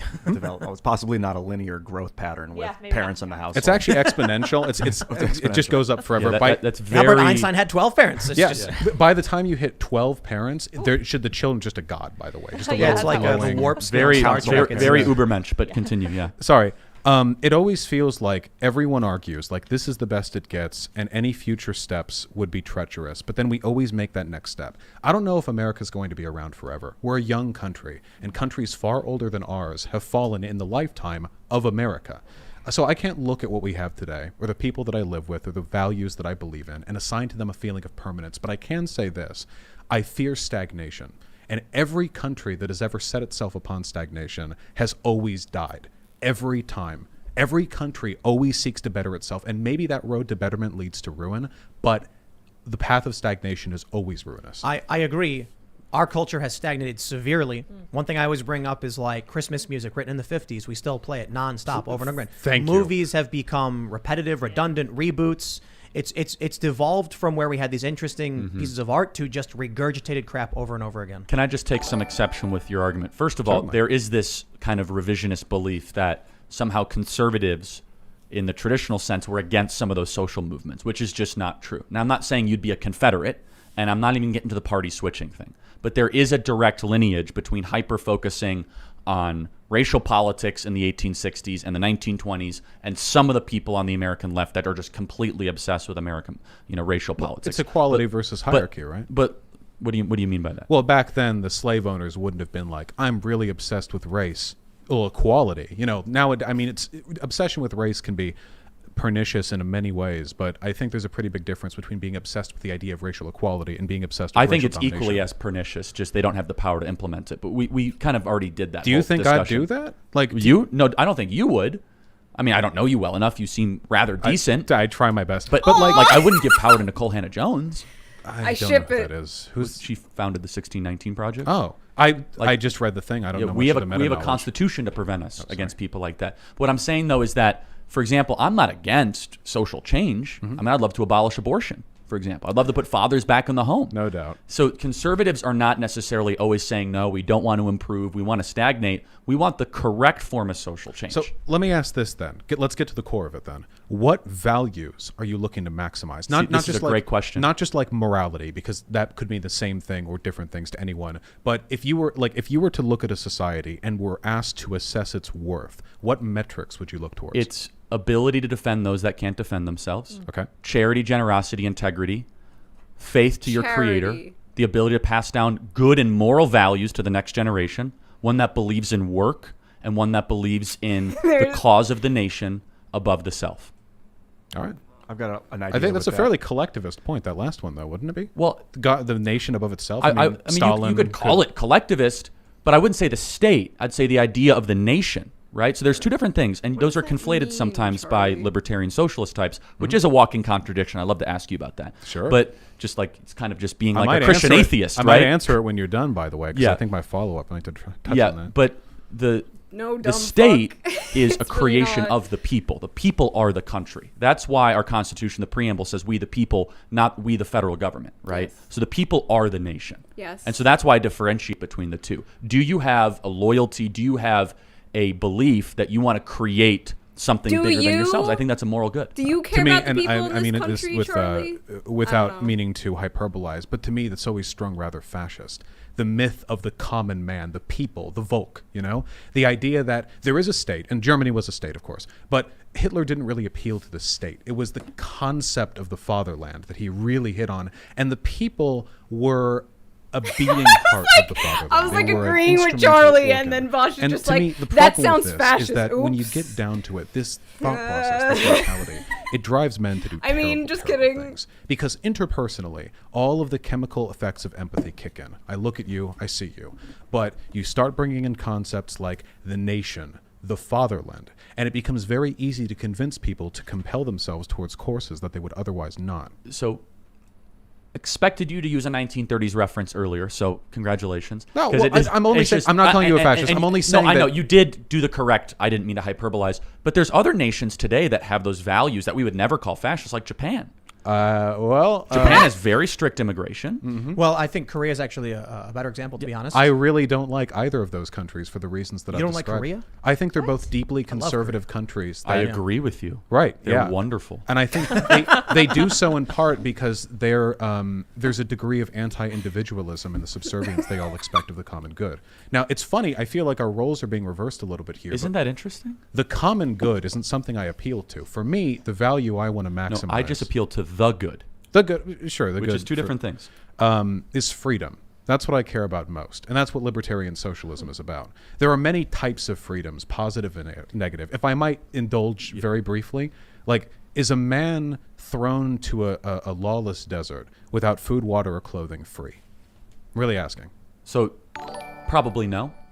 I agree. He's free to die. But that's an extreme example, not applicable in modern wealthy America. No, or any Western nation. But it's a philosophical base. It's also a Rousseauian argument. Man's born free, and he spends the rest of his life in chains. It's just anti-commercial. Well, no, but it's a base philosophical argument because it's true. They're lawless. There's nothing preventing him from doing anything in that environment. But he has no ability to act on his But do you know what he desires. does have? Consciousness. We're not sure. free So that's a in natural rights country doctrine where that I if will you get defend. Well, I cancer, mean, I like you consciousness go too. into debt. The only point that I'm sorry. getting at is when That's it not comes to freedom. people's freedom and the ability for people to protect their freedom. This is what I care about. It's what Marx cared about. If you actually read what he wrote, and I've read Das Kapital. I've read the Manifesto. Then And guess what? He was right about some things. then you know, But not everything. He didn't And talk he was really wrong about equality. He didn't write on equality. Let's he wrote on fucking freedom go, because he Charlie. believed that society was a very complex, interlocking network of systems that in some ways liberated men and in other ways enslaved them. But do you know what he got wrong? He got wrong that sometimes people can be free for other devices that they are not able to regulate. They can be free not from alcoholism, drug addiction, some sort of any other sort of perverse addiction. The idea of freedom is a very libertarian. But I view of agree with freedom. that, though. No, I So know you do. The greatest society. I say that. Okay, go ahead. Oh, sorry. Just the greatest society is one where a man is born and there are as few things as possible preventing him from doing whatever he wants for the rest of his life. I totally disagree. So long as, of course, he doesn't deprive others of the ability to do the same. So I think that's a miserable society. Freedom? No, that's not freedom. That's licentiousness or degeneracy. That's chaos. What is degeneracy? I like men. How about pedophilia? Okay. Well, obviously You said that would whatever infringe- he wants. Is as long as pedophilia they don't, freedom? No, value? he as long as they said- don't infringe on the rights Yeah. of others. I'm sure you could believe. I would believe. Well, that so infringes on there the rights are of others. limits on freedom, is what you're saying. It's not this Wild West Yeah, well, campaign. as So long where do you as get those He limits said from? as Well, long as it obviously, doesn't you would infringe on probably others. have to have a pretty complex interlocking legal Pedophilia system to infringes determine on what we agree others. Kids upon as, cannot like, consent. reasonable limits we can place on people's behavior. We Dumb have that now fuck. to an extent. No, I know. So like pedophilia bad. that right? would be a bad thing. Okay, kidnapping, That would be a bad thing. rape. Infringing That would on be a bad thing. Why others, do you Charlie. think those things are bad? Open I think they're ears. bad because you're stripping other people of the ability to do that which they will. With all those examples, you're inflicting harm on a person. How about dealing drugs? I think that dealing drugs is a person's freedom, as is taking a But person's. you're taking What some- about dealing drugs to kids? Dealing drugs to kids, I think I would disagree with that, probably because I think there's something exceptional about addictive substances and children. That being said, I think a lot of stuff would apply to children specifically. Contract law. Kids can't sign contracts. So But do there's you, nothing do you wrong see with what I'm getting at? Kids, Eventually, you drugs. do agree that a conservative framework is necessary. But I don't think that's a conservative framework because there are other things I care about that you would always disagree with, like collective ownership of the means of production. yeah, I totally disagree. Which, I think private property and freedom are linked together. which Here's- would give workers the most freedom possible. We've definitely gone along because it was just But so, this has so been it was helpful, fantastic. right? It was It fantastic. feels like it's been 5 minutes. Oh yeah, I know. I know, right. And Ian, you've collected a bunch Jesus of great. Christ. 50 at least. So right. I'm going to use the restroom. Is that okay? away. All right, yeah, go do it it's to going it. to take like 100 seconds. Yeah. You can time me. I'm kind of interested what you think about. I think humans are inherently destructive by nature, and that if you took a human and put him in a room with a bunch of small animals and plants, over That time, ass, his Charlie. hunger, purely because of hunger, ultimately, he would destroy and consume all of those animals and all of those plants. And then if you put another human in there, one of those would eventually destroy and consume the other human. I do think that we are Love maybe this dude. inherently He always expansionist. throws like the weirdest I shit think that might into be the a defining conversation. trait of our species. Life. It's I mean, we conquered the world, and God willing, we survive. 1,000 years Inshallah. from now, we'll conquer the stars. Vaush, you should that's said unique to inshallah. us. Other animals don't do that. I don't know if that's a good thing. Maybe everything would have been better. They do this. Every animal does. The issue is Build that spaceships? No. Expansion. Oh, yeah. But not build spaceship. That'd be cool. You know, Charlie Marx over was time, right about some things, Kirk. the limits of their abilities constrain them to a given area, a given population. But we clearly haven't been kept in that way. Intelligence has too separated smart. us from that from the equilibrium. A lion chasing a gazelle. The gazelle, runs faster. The lion has to run faster. The zebras and the stripes are confusing. Some get away, some don't. There's a natural adaptation process. We know what evolution is. But humans, we adapt instantly. We are like, hey, that bird's flying. I got an arrow. And we have, and there are. I just want to say, we're talking about evolution. Non-controversial topic. No. Well, in a non-controversial way. Believe it or not, you'll have to catch the behind-the-scenes release. I just want to say that I don't have much optimism for the human condition. I'm not like a huge optimist about this. We are, I think, very potentially destructive. I just think that we also experience, or we're better receptive to reward incentives than any other thing. Ian's got a bunch of questions. Yes. So for everybody who's super chatted, we were having Ian, we mentioned in the beginning, go through and try and find really good questions. A lot of people are saying really awesome things. I want to read one that's not a question real quickly. It's from Adam Schrader, who said, so far this whole conversation reminds me of friendly bar discussions 10 years ago. I miss that world. Thank you, Vaush and Charlie, for being excellent. Thank you, Tim, for steel manning. You all have leader demeanors. I know a lot of people disagree with each other, especially in the chat. Not everyone gets along, but these are. I think it's a fantastic conversation. Thank you, Tim. Thank you, Charlie. Ian's got some questions. Let me bring them to you. And then afterwards, if we still have time permitting, I would like to do the member segment, and then personally be more involved than I've been for the most part. Sorry, we've been. Well, no, that was kind of the point. Back to arm wrestling. There's a million things. I'm like, and I did interject. You guys know I did. Just toggle to the right to go through all of them. Thanks, Ian. Yeah. Okay, Thank you, Ian. these are some pretty good ones. So you just said press. Okay, there we go. So Ian's pulled some super chats. M asks, please ask each guest if they agree or disagree with the statement. Abortion breaks the non-aggression principle, and why? Obviously, yeah. I think abortion is immoral, and we should do our best to eradicate it. I don't really believe in the NAP. I understand people's discomfort with abortion. I think that unfortunately it's a legal necessity as a byproduct of some very compelling personhood arguments I've heard in the past, which I would have to read up on again before reciting. Can I ask a question? When do you think life begins? I don't know what life is. So how about your life? You have life right now. When did your life begin? I don't remember the first 6 months of my life. I genuinely don't Looking at the development of a human life, when would you say that begins? I know when human bodies develop. The genuine answer that I have is that I think that it's always going to be dictated somewhat by intuition. The intuitive answer from me is life begins at birth. That's my intuitive. If you asked me, like, that's what feels right, but I'm sympathetic to other perspectives. What about when DNA is formed? Well, that would be a conception, right? Or at least right after. Well, that's not what. Obviously, not. It's not the metric that I would look at. How about heartbeat? That's 6 weeks. No, as early as 6 weeks. Could be as early as late as 6 weeks. Early as 25 days. Yeah. Okay. Yeah. No. These are interesting metrics. I think that my understanding of consciousness is more of an emergent property of experience, more so than it is. I would have to reread. It's been a while since I've read up on this. You know what I love is you said, when do you think life begins? That was your question. I love how framing changes everything. Watch. Ask me now. Tim, when does life begin? I think it was when proteins formed and started self-replicating in the primordial. Oh, you mean conception? Right. You see, like Wow, it's interesting how Tim. framing changes everything.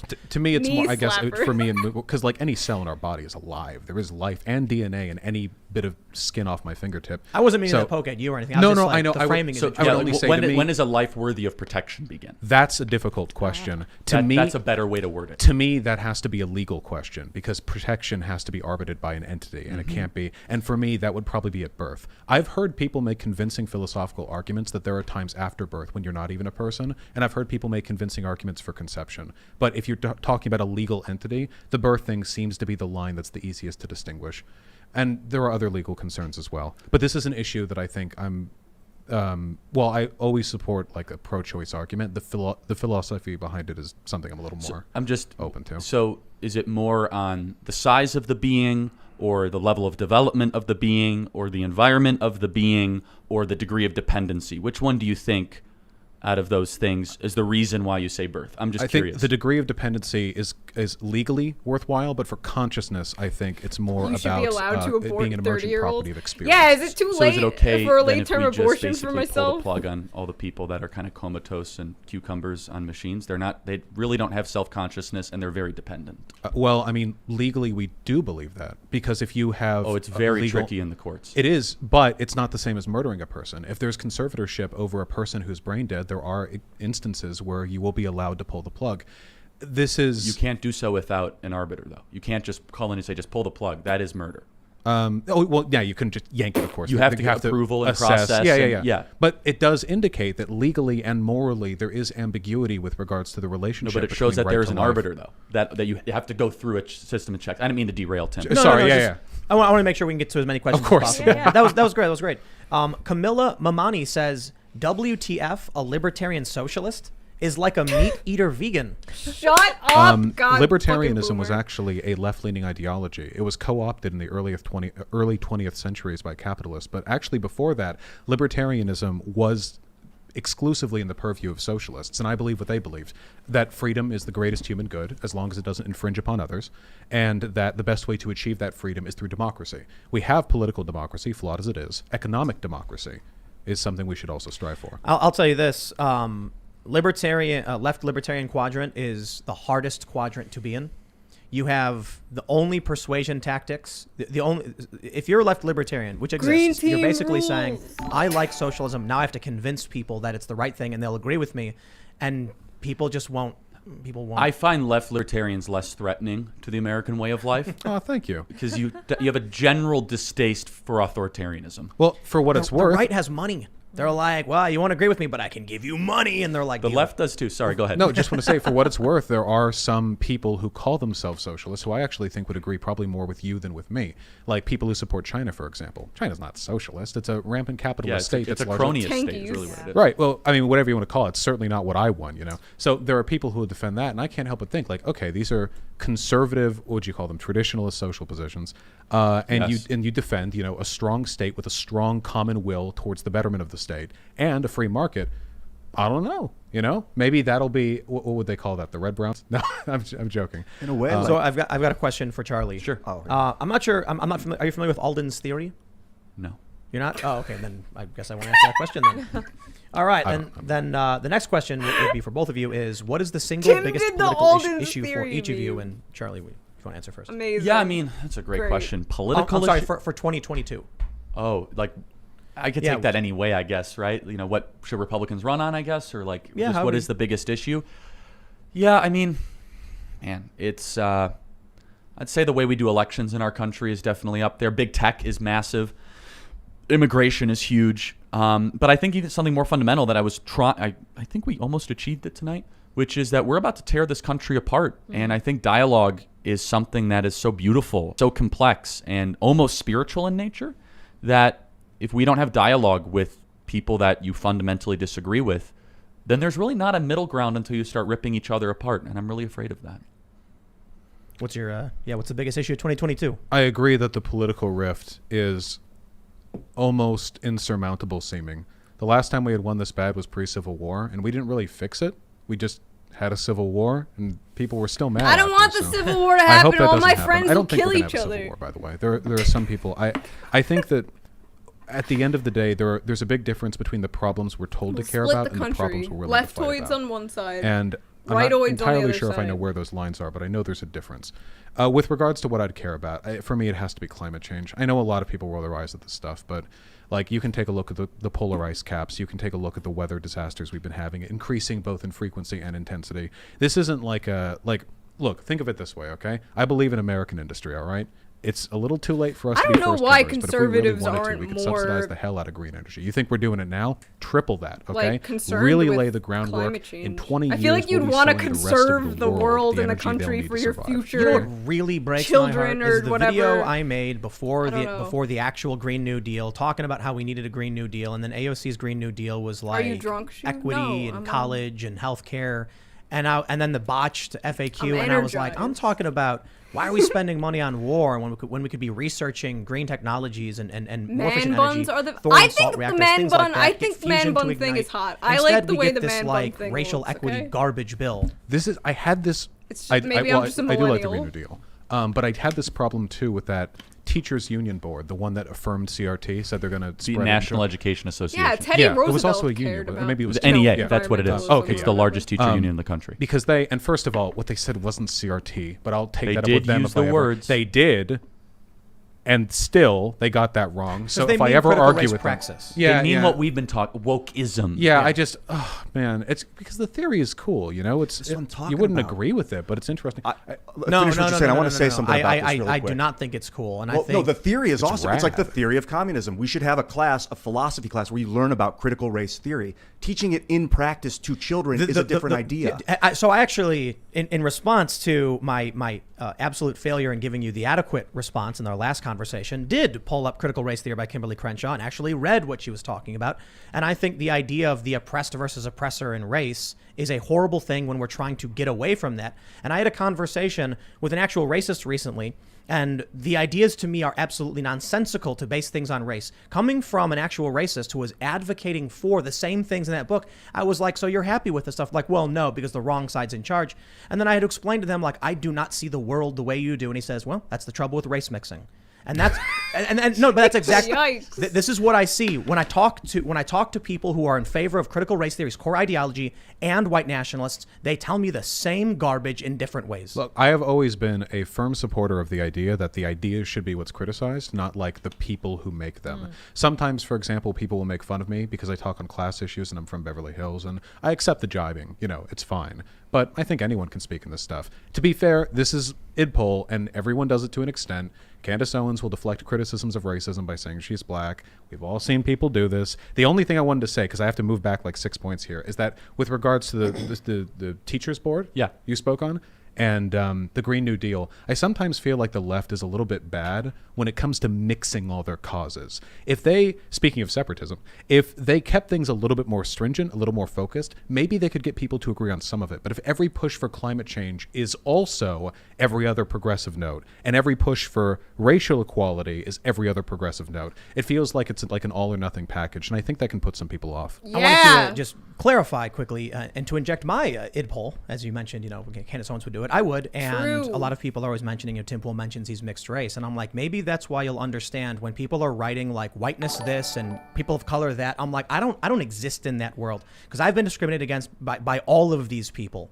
And when that person said to me, you know, the perils of mixed racing or race mixing, he's talking about me personally, saying, I don't understand the tribalist worldview of racialists and identitarians because I've never experienced what it means to be in a racial tribe. And you know what? I think he's right. And that's why I love the classical liberal view of opposition to racism, judging people based on the content of their character, not the color of their skin, because I see this world that's being built critical of whiteness. That includes me, but then it's always the negative. Every experience I've ever had, be it from white nationalists or from critical race theorists, is that you are bad for whatever reason.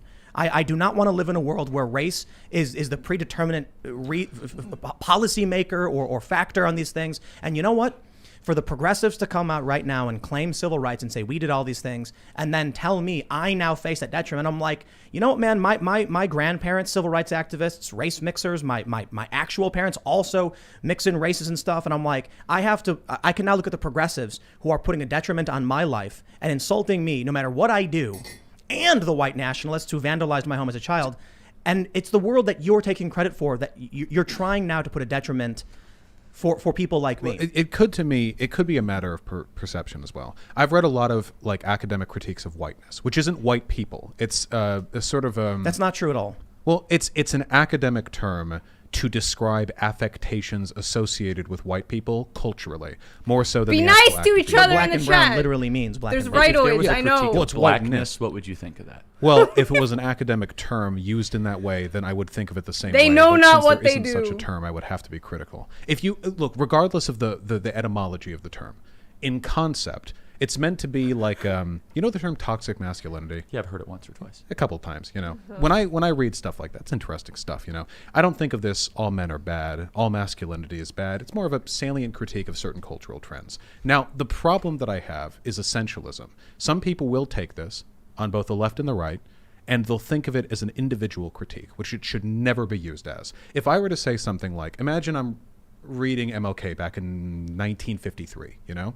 MLK had some things to say about white people back during his era. He would say that, you know, the whites of this era are unconcerned with the plight of black people, except he didn't say black people. And this is a non-essentialist critique. He didn't believe in racial essentialism. He wouldn't go up to an individual white person and judge them negatively for that. But he understood that as a cultural trend, this is indeed a pattern he recognized. So massive group stereotyping. Well, massive group stereotyping that's been done by every civil rights movement to have ever existed.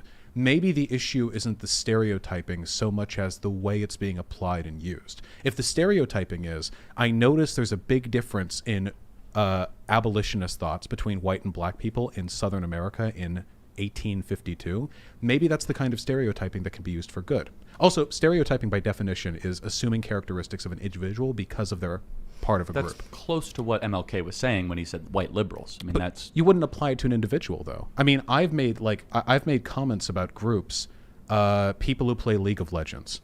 Degenerates, the lot of them. But I know people who play League of Legends, and when I talk about people who play League of Legends, I'm not talking about them.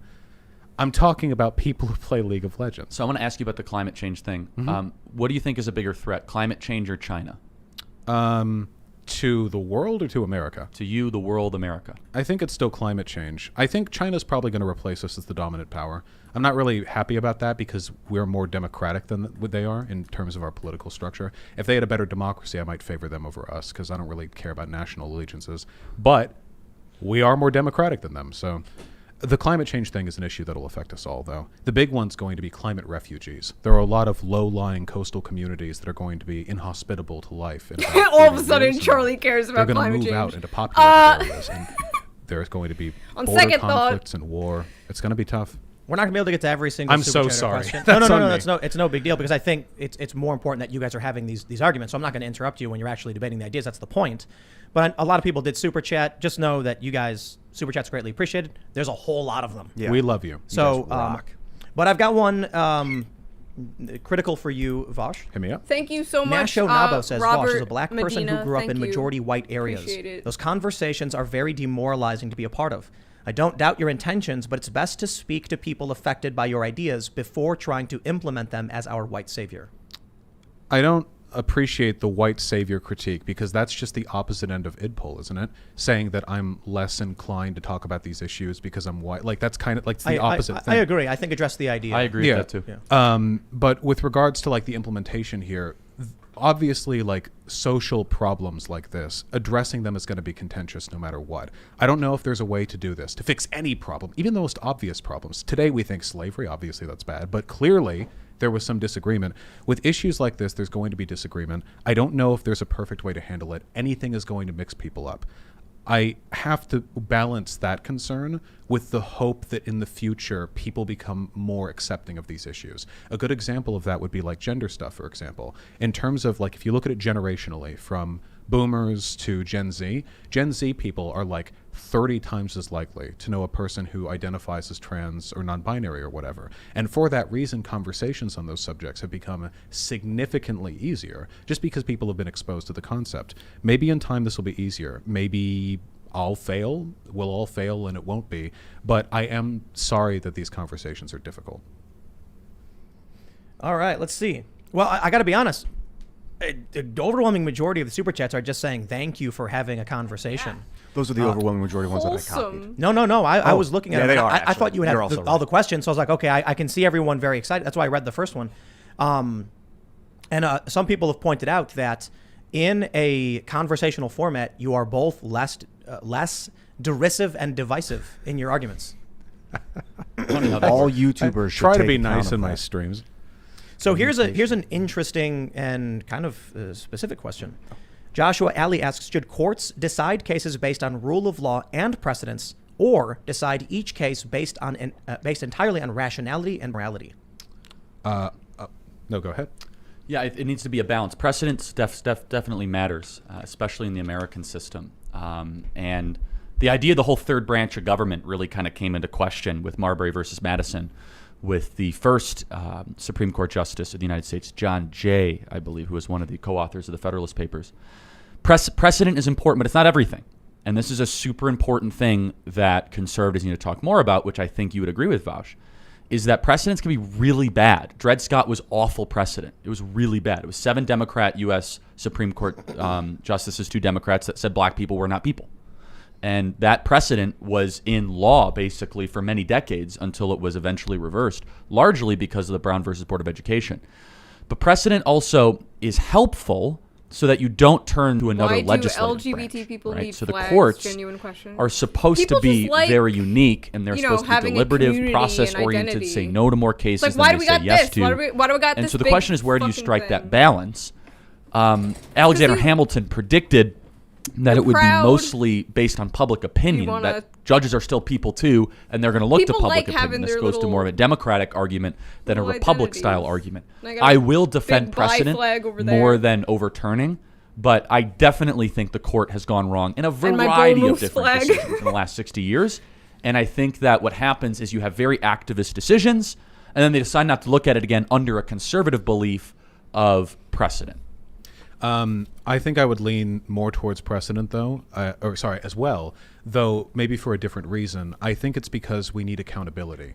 The problem is if judicial decisions are entirely at the discretion of the And they're judge, just pretty, it becomes very so difficult to flags correct are legal pretty. trends through anything other than appoint better judges, which I can agree. be an incredibly long-standing process. And even then, it's a crapshoot? I mean, you don't know everyone's opinion on everything. That being said, I do think that to an extent, We judges only are need the Earth legislators. flag? All right. This is actually a critical legal theory perspective, which fed into CRT.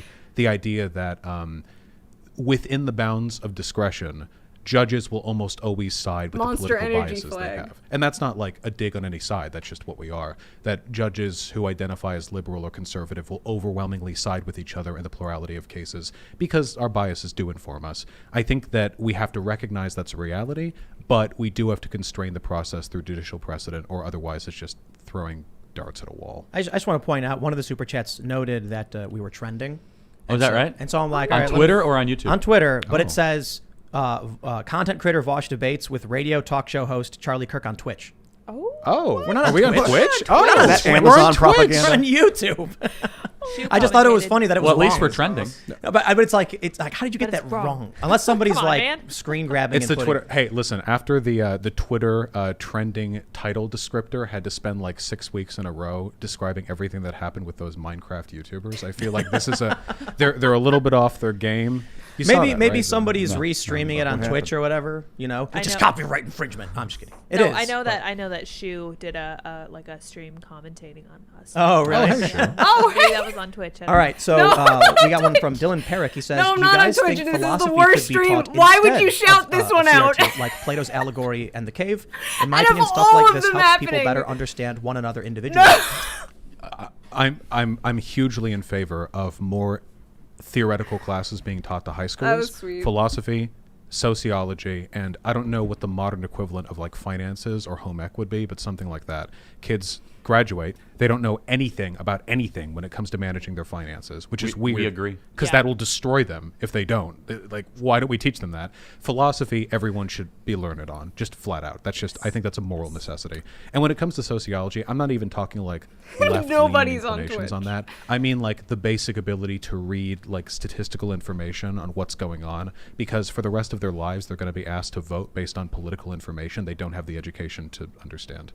Yeah, I mean, philosophy comes from a Greek word, love of wisdom, philos, sophos, and we definitely don't have What? that right now in our country. And yeah, Speak I'm a big fan of American! teaching it. I just want to teach it correctly. I'd say a lot less Nietzsche and Kant and Hume and a lot more Aristotle and Locke and Aquinas and Augustine. And I think the problem is, though, if philosophy, if not, so Plato would say this. So Plato would say, I'm not going to teach philosophy until you could do advanced Euclidean geometry. It was his rule. Now, why would he have that rule?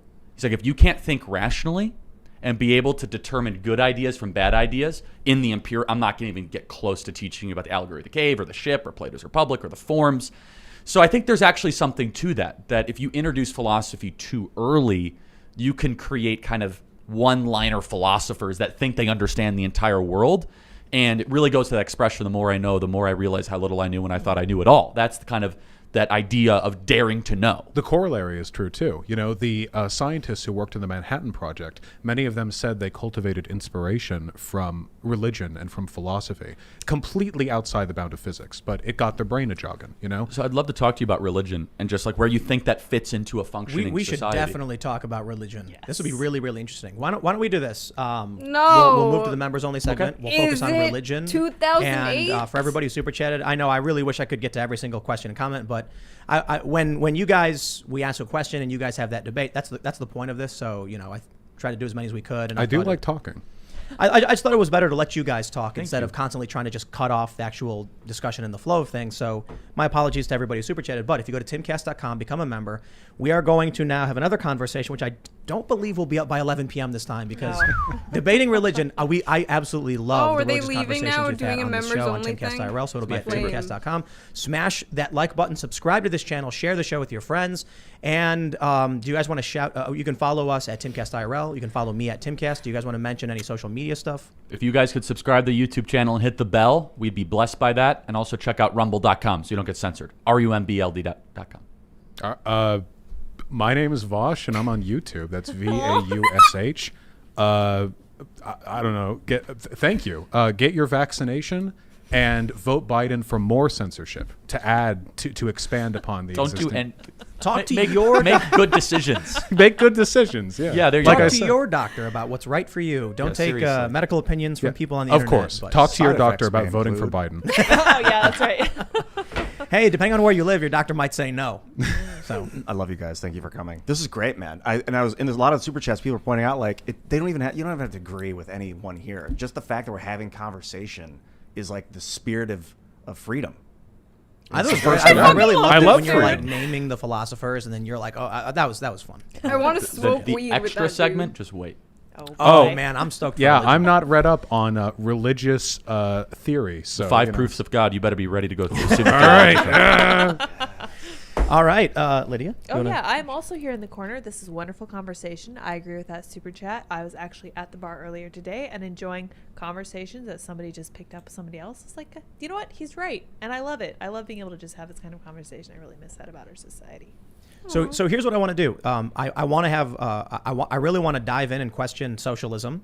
And we'll start with talking about religion, and then so go to timcast.com, members only segment will be up when it's up, because we're not going to go forever, but we'll probably have a good conversation. So thanks for hanging out for the live version, and we'll see you all in an hour or so over at timcast.com. Again, sincere thanks to everybody who hung out. Smash that like button on your way out, and we'll see you soon. Bye, guys. I'm gonna smash the like button. All right. So that was pretty good, pretty civil. I thought that it wasn't gonna be civil at first, but it was nice. I had a nice little relaxing time. I'm so sorry that the stream was like scuffed in the beginning. I don't know why the ratio was like that. I have no fucking idea. But yeah, this was nice. Stupid paywall, right? Yeah, I know. Too big. Yeah, I would. Like, I literally would, but that'd be so unfair to be, like, streaming his stuff that's behind a paywall. Like, that's fucked up. I would never do that. I think Vaush did an amazing job, and Charlie had some points that I agreed with. So, I don't know. Overall, I learned fucking nothing about critical race theory. Once again, I'm, you know... my takeaway is just I don't like the Robin DiAngelo shit. But it's good to teach about America's flaws and everything like that, so... I don't know. What did you guys think? How did you guys like it?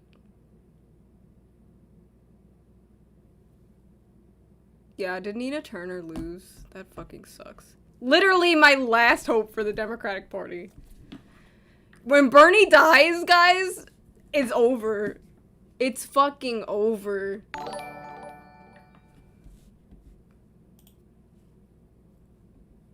Smash that like button to own the thankies. Thank you. Thank you, John Pereira.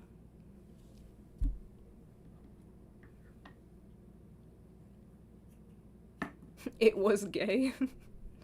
Vaush good. Pretty based. Whatever. Why are you saying I'm thirsting over Charlie? Absolutely fucking no.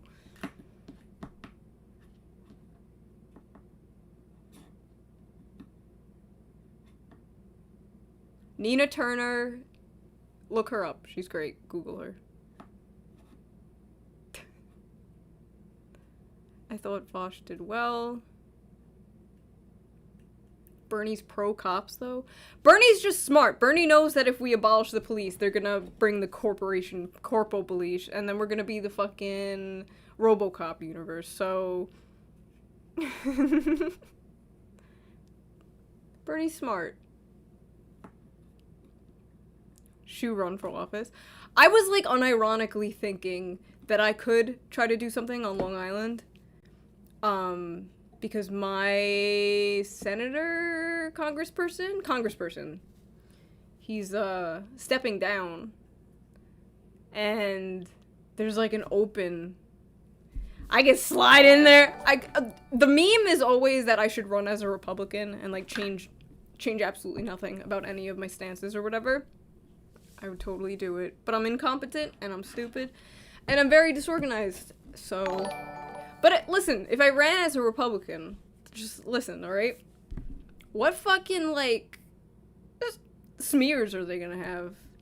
You're gonna have nothing. All, like, the anti-SJW shit, what if they'll come out with that, and, like, everyone would just be like, based. I'll just be like, yeah, that's right, and then I'll just, like, woke is bad! Aren't we all tired of PC culture? And then they'll go, and then I'll get into office, and then I'll be like, unions, worker co-ops, getting... I was just, alright, tax the rich, let's go. Easy. Nah, I would never. There's this, I want to stream it one day, or even do a video. There is this video game people have been telling me to play, and it's like election simulator, and you can like run against Joe Biden or run against Trump or whatever. And I think I want to do it for a video. I'm gonna run as president. Running as president simulator.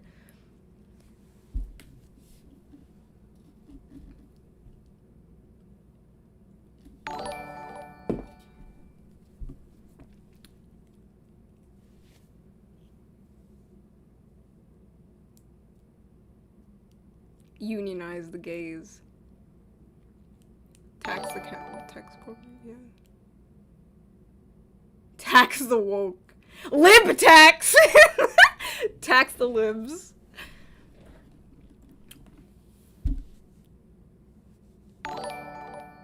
Nina Turner lost. Yeah, I know, I'm sad.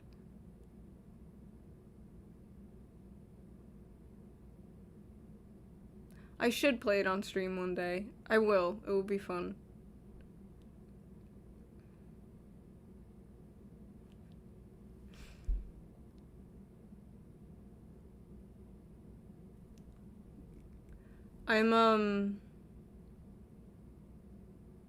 I'm editing Hell World today. I'm gonna go back to it soon, but this was fun, guys. There was less blood than I expected, but it was nice and chill and relaxed. But I'm just gonna talk to you guys for a little more because I haven't been active on YouTube or anything in a long time, and I'm very sorry about that. I had some medical issues and life issues and stuff, and this was just like, I'm not in the mood to be on camera and be entertaining. Literally picked like the worst career to have as someone who hates being on camera.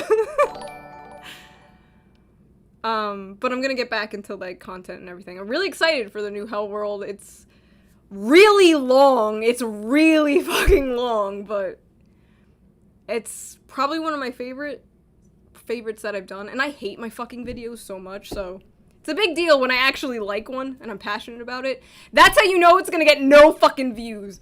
The videos I make that I'm just like, okay, whatever, you know, I'll just rant about this thing. For example, the Twitch thing where the girl was like, if you don't have $5, like, just get more money. Like, that, I was just like, you know what, I'm just gonna rant about this for fun. It fucking blew up. And then the videos that I care about and I'm passionate about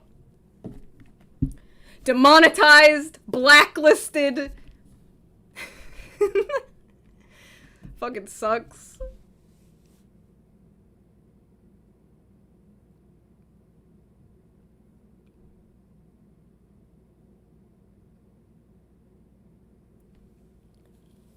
Shoo, why do you want to pay more taxes? It's not that I want to pay more taxes. I want the taxes to go to better things. Less blowing up brown kids. More healthcare, more good things. The child tax credit, for example, slaps. Fucking slaps. Do you guys know that subreddit, it's like our child free or whatever? They were like crying about it, and like the anti-natalist subreddits, that's funny. But yeah, child tax credit shit was cool. Low effort content gets the most views because it's typically drama content. I guess. I just gotta do more fun videos. Like, I feel like I'm like, what's that thing? Not even imposter syndrome, because like, I'm not good enough to have imposter syndrome. But you know, when you're just like, oh, this isn't good enough, this topic isn't smart enough, or like this topic isn't relevant enough, or this topic, like I'm stressing out about like what's good, and I just have to stop doing that. Like, if something makes me laugh, I want to show it to you. That should be what my content is. If I think something's interesting online or funny, I should just fucking talk about it. That's what I used to do, and I kind of was like, no, I should do like smart people shit and like you know, smart political. No, I'm a fucking shit poster. I gotta get back in the game. Like, I gotta like just do things that are funny and like entertaining. So, I don't know. Sus. Oh my god. Oh, I forgot imposter is a fucking trigger word for the Among Us.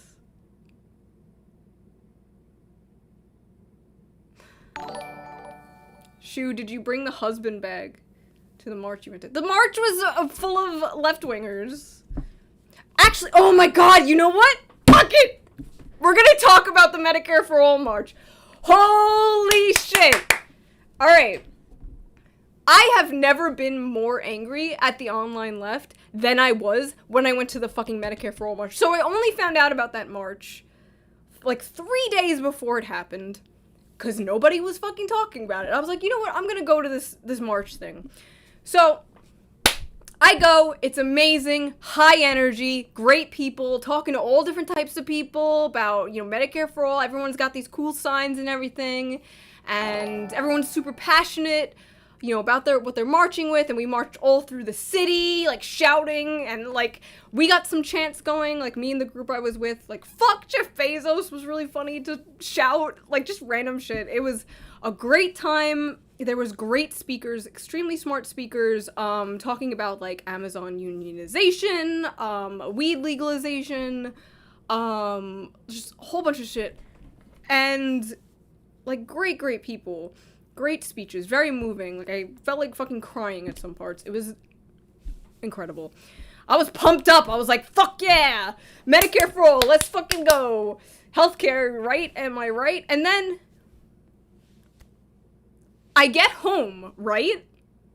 Expecting, like, I posted some pictures of us at the march. I expected, you know, yo, cool, or whatever. Isn't that the march that Jimmy Dore went to? Bitch, do I look like I give a fuck? I was in New York. Jimmy Dore was in California. Marches happened. 40 different states, all over the state. This was a national march.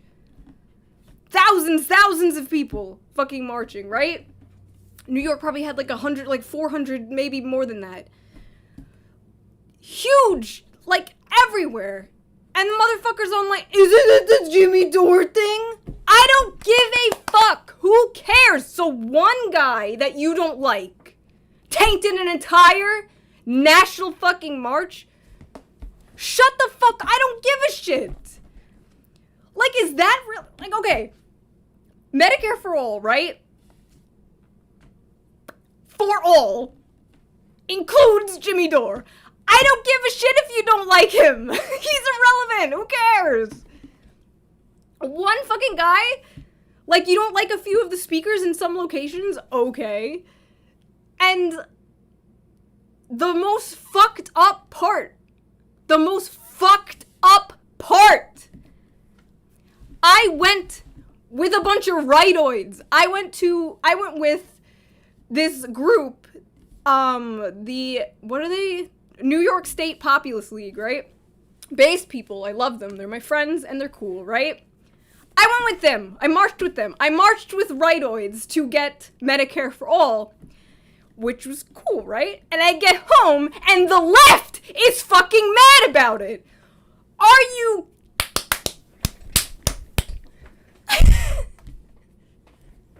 Black-pilled! Black-pilled! Absolutely fucking black-pilled. Like, fuck! Holy shit. It was a great march. I talked to people. Like, okay, so my mom's a diabetic, right? We can afford all her insulin and stuff like that. I said this on Twitter. There were people there who cannot afford insulin, right? We're privileged. We can. They can't. I was marching for them. People who aren't as privileged as me and my family, who can't afford that shit. And you have the audacity to get online and bitch and moan because some YouTubers were there you don't like. Medicare for all? Are you gatekeeping a fucking policy? Are you gatekeeping a policy? The Medicare for all part means Jimmy Dore, means the rightoids I marched with. Who gives a shit? This is why the left is gonna fucking lose. I was so mad. And like people were like, oh, then I found out like one of the dramas was like they invited some like guy who was like a white nationalist at one of the things to speak. But then when they found out who he was, they uninvited him. It was over in 2 seconds. They were like, oh, that guy's sketch. Oops, we didn't know. Uninvited. Nope. Whole march is tainted now. Sorry. Everyone go home. Like, what the fuck? And there was like some drama in New York, like the DSA didn't want to show up because like the march was like had problematic people.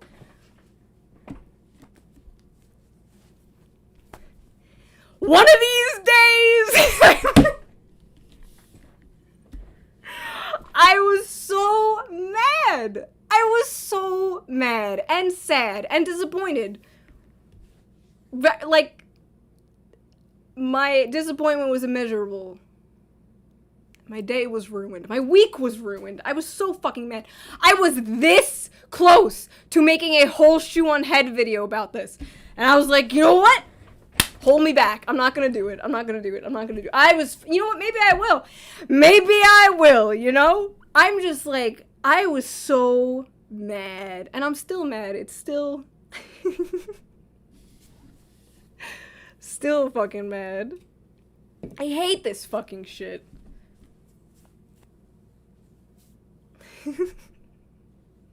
I'm having a Joker moment. I had a fucking Joker moment!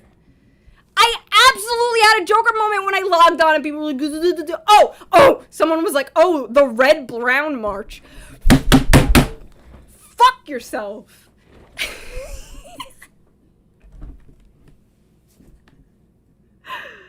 Oh my god. That AOC sweatshirt at 50. Yeah, I actually got it to spite some stupid fucking libertarian online who's like, AOC's sweatshirts are $56. Union made in America, bitch! Not made in some Chinese sweatshop. No outsourcing our labor here, motherfucker. 56, I fucking pay for it. Fuck you.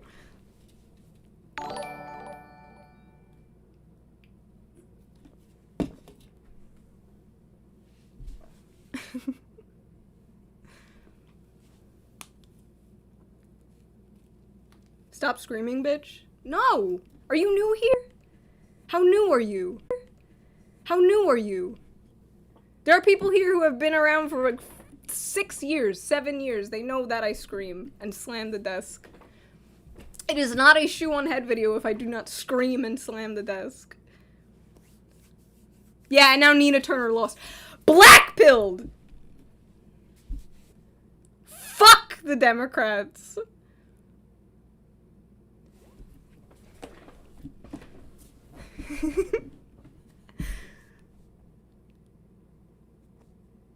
Triggered. Sufficiently triggered. Absolutely. How did you find out about the march? On Twitter. Someone was like, oh, you coming to this thing? And I was like, maybe I will. And then I did, and it was the best thing ever. Guys, get out there. If you were passionate about something, fucking get out there. The real world is so much better than the internet. I swear, I touched grass. And it was nice.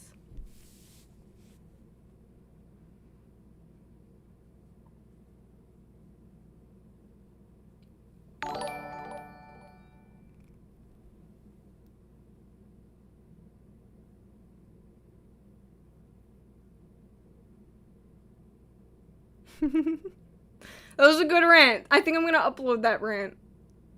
My hand hurts. I keep punching and slamming things.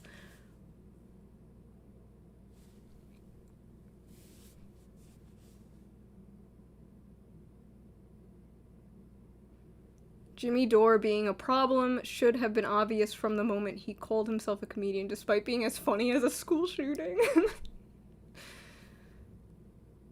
God. Yeah, go out and touch grass. If you're passionate about a thing, go out and touch grass about it. Next time there's a march for Medicare for all shit, I don't give a shit who's speaking. I better see your asses there. If there's some march for something, I better see all of you. I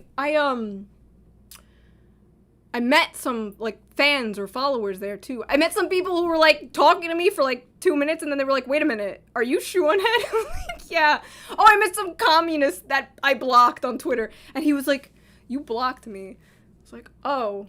He was like, you blocked me for being a tanky. I was like, oh. Sorry. It's awkward. It was funny.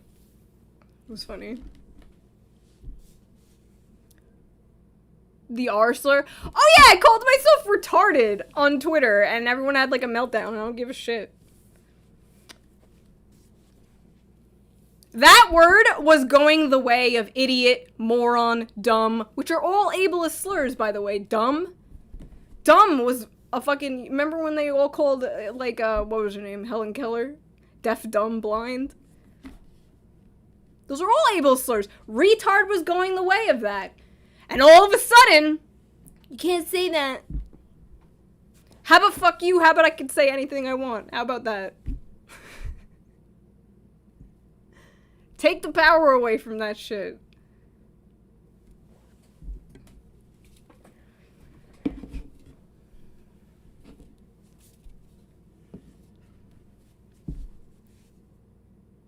If you call somebody the R slur, I think that's different.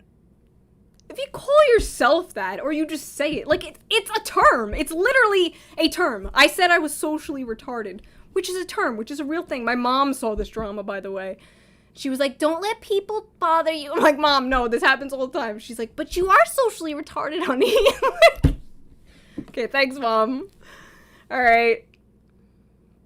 No, don't apologize for that shit. Listen, apologize for things that you are sorry for, okay? I've been mean to, like, who? Milo Stewart. I apologize to them.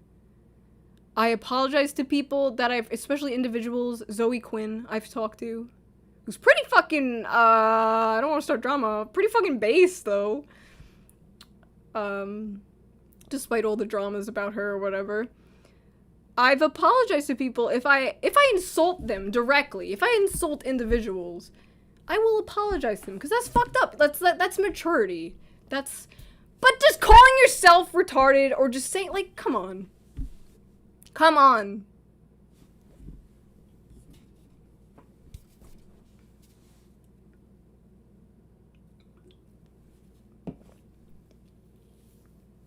Nina lost officially black pill. I know.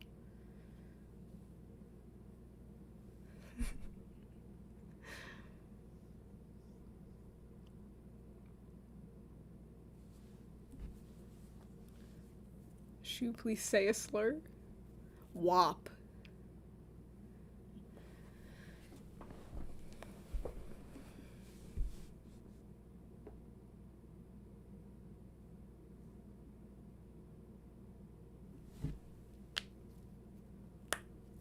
We want you on Twitch. I don't even know how to operate Twitch. I don't know.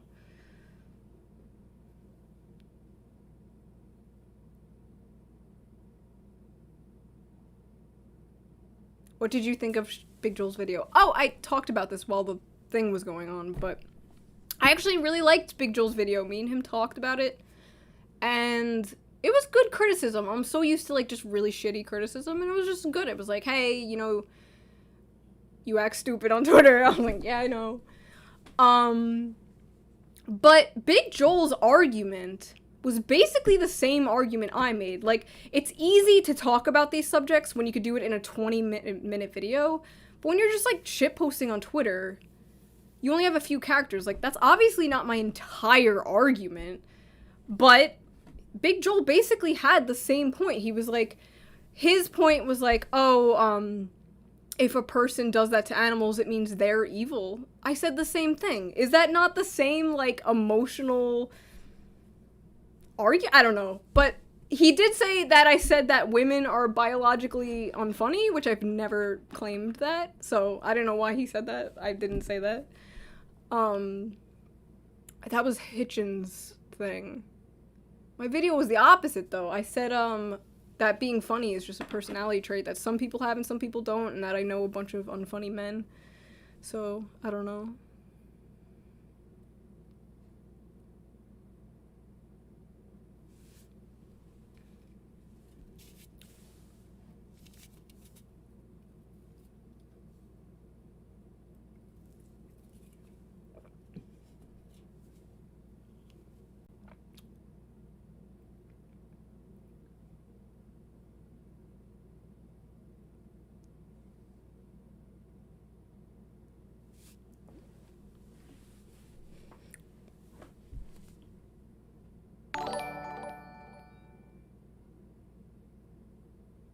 I swear I've heard Shu say women are funny. No, that was the title of my video, but I actually argue against a woman who says that women aren't funny for, like, the stupidest fucking reasons in that video. She's like, women aren't funny because they don't want to smile because smile gives them wrinkles. What?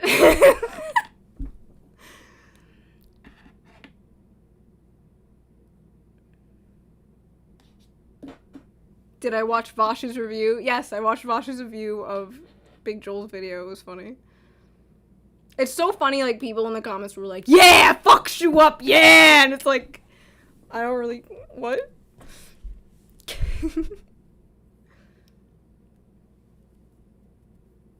Twitter left is canceled. Yeah. Thoughts on vaccine mandates? I'm against vaccine mandates, but you should get vaccinated.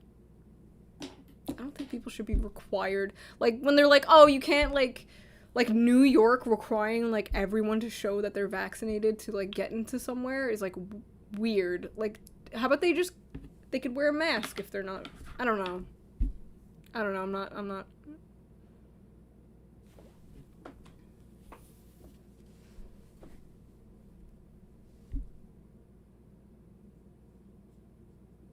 The left is eating itself. The left eats itself every fucking day. That's literally...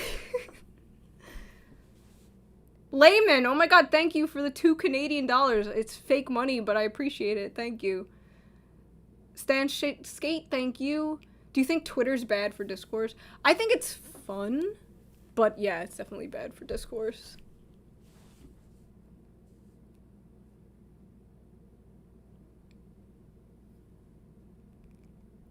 Why are you against vaccine mandates? Because that's the libertarian in me. If somebody doesn't want to fucking do that, they shouldn't have to, in my opinion. I don't think that's anti-vax. I'm pro-vax. Get the vax. There's a lot of fear-mongering going on about the vaccine, and it's like, probably shouldn't listen to that.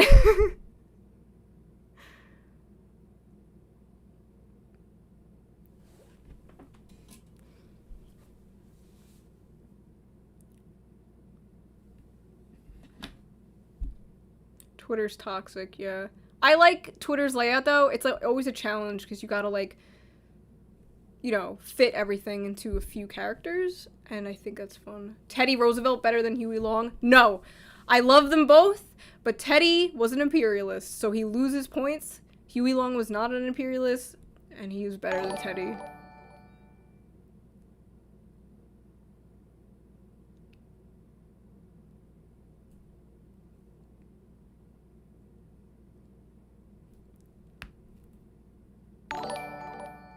I wouldn't make people wear masks, but if they want to enter, like, a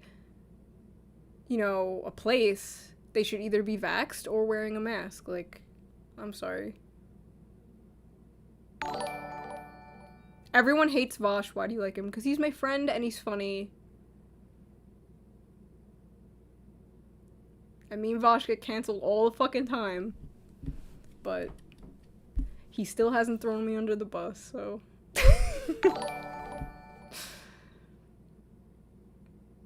Teddy, Huey. Do you guys really think Teddy was better than Huey? I love them both, but Huey was much better. See, we didn't even get to see a Huey presidency, though. He was killed, so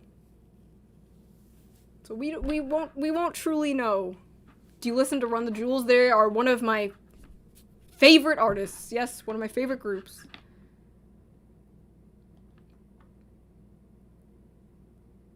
Vaush did good tonight. Yeah, he did. I'm very proud of him. He was much more calm and cordial than fucking Charlie was.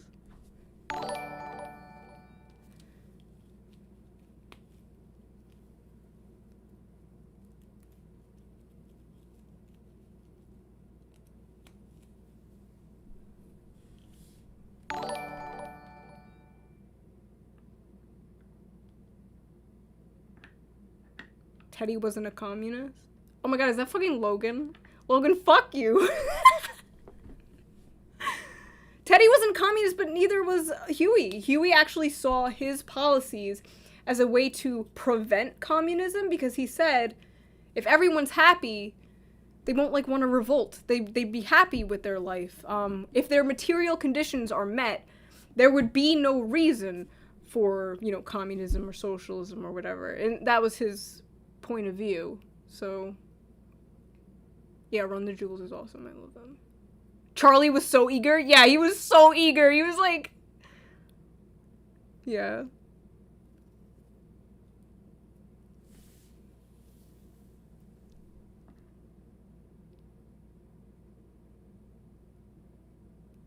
Charlie Kirk is one huge snowflake.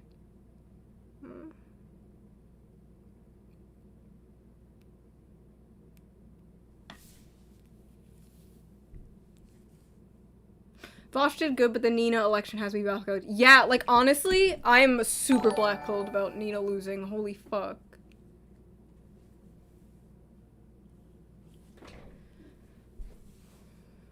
Have you read...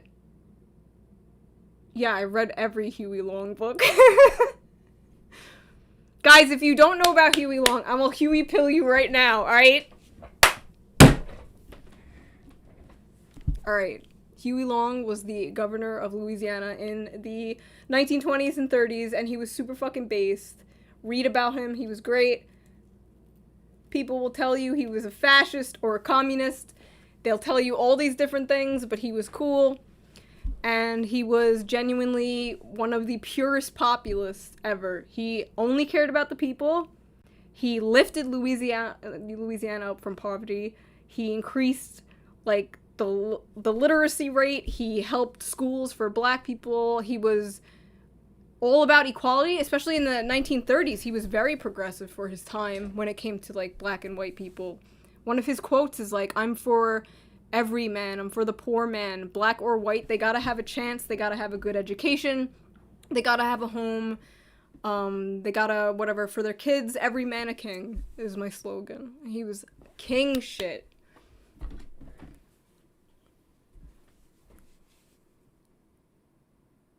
When people are like, he was a fascist, they mean that he bullied the establishment. He strong-armed people to help the people. He strong-armed the people in power to help the people in poverty. So, I don't know, that's pretty fucking based.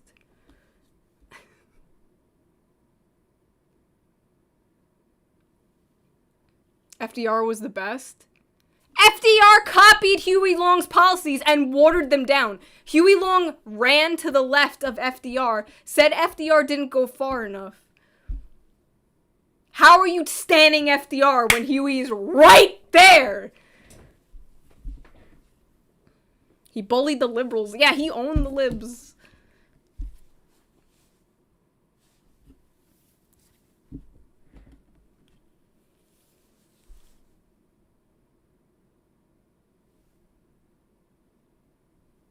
Wasn't Long corrupt, though? Like I said, he did some, like, fucked shit to get things done. But he got the things done. Every politician is fucking corrupt. Oh no, poor Big Oil! Oh, he's so corrupt, bullying Big Oil. Don't listen to that shit. That's like people 100 years from now saying, wasn't Bernie Sanders a misogynist? Didn't he hate women? Don't listen to that shit. Lies. Hello, Vaush. Is that the real Vaush? I don't think so. I think the real Vaush is checkmarked here. Shu, check Twitter for the debate memes? Yeah, I will. I will later. Why feel blackpilled for Nina Turner? Because I wanted her to win, because I love her, and she was my last hope for the Dems. She wasn't a fake bitch.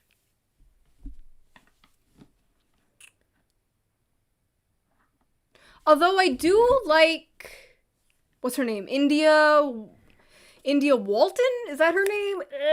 I don't know. I forgot her last name. India something. Won recently. Mayor... Is that what she... Yeah, Mayor of Buffalo. She's based as hell. Class-focused Democrat. Baby! We love to see it. Bernie or Huey? Huey, hands down. If Bernie had the spine Huey had, holy shit. We'd be like that society meme where everything's like futuristic and nice right now. Imagine if Bernie had a spine in a world...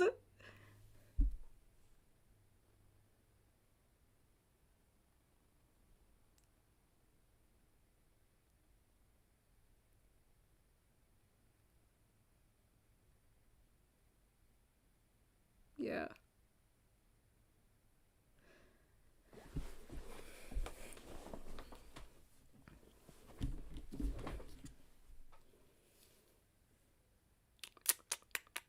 Oh yeah, and then Buffalo... Yeah! And then Buffalo responded with her win by being like, maybe we should get rid of the position of mayor. How about there's no mayor? How about no mayor? It's like, okay, wow. The establishment will literally get rid of the mayor. Just no mayor in Buffalo anymore, just because a socialist won. They're so transparent. It's so funny. If Bernie was a racist fascist? Who the fuck is saying Huey was racist? Shut the fuck up. Again, this is the same shit. This is the same shit as somebody 100 years from now being like, Bernie was a misogynist and a racist and he hated women. Huey was not a racist at all. I don't know where that even comes from. My favorite Huey story, are you ready for this? I'm sorry that this is like Huey simp hours, but I've been obsessed since like December. Okay, so my favorite Huey story is the hospitals in Louisiana would not hire black people. They didn't hire any black nurses or doctors or whatever. And when Huey heard about this, he was like pissed off. He didn't like that. So he took the media, right? Because at the time, Louisiana was very racist. Very, very fucking racist. KKK everywhere, all that shit, right? So Huey took the media with him, went to the hospitals, and was like, look at all these white people, like, having to take care of black people. I don't like the fact that our pretty white girls have to take care of black patients. And he dropped an N-word. And the racists who ran the hospitals were like, you have a point. We need to hire black people. And they hired black people. Literally tactical racism to get black people hired. The dude was insane. It's hilarious. So much lore like that. So there was stuff like that. There was also the fact that he took money from the KKK to fund black schools and stuff like that. Real good shit. Good shit. You guys should read about him. He's interesting.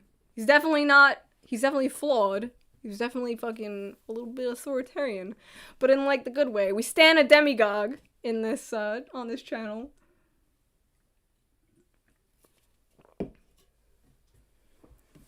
He dropped a tactical N-word, like literally. Yeah, it's funny. Cuz when your state is that racist, it's like a super capitalism move, you know?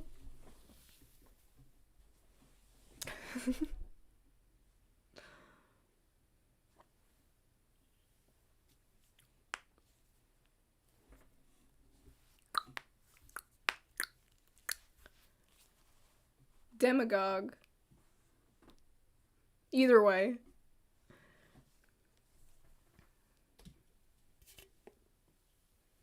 Stop simping. How about you shut the fuck up, alright?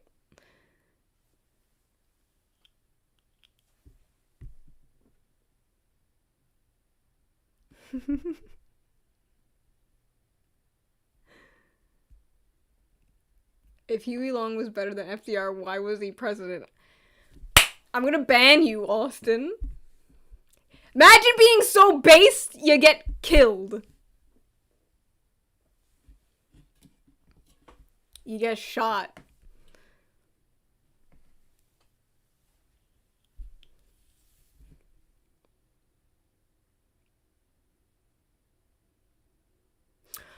Wait, let me find the books. Hold on 1 second.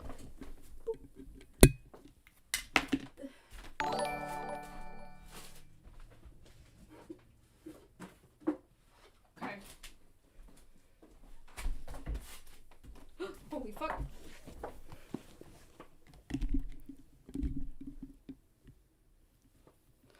Okay, so there's this. This is a very good one. I'm not even done with this. This is a good book by Harry Williams. It's just the Huey Long biography. It's very big. It's a thick boy, but it's a good boy. That one's good.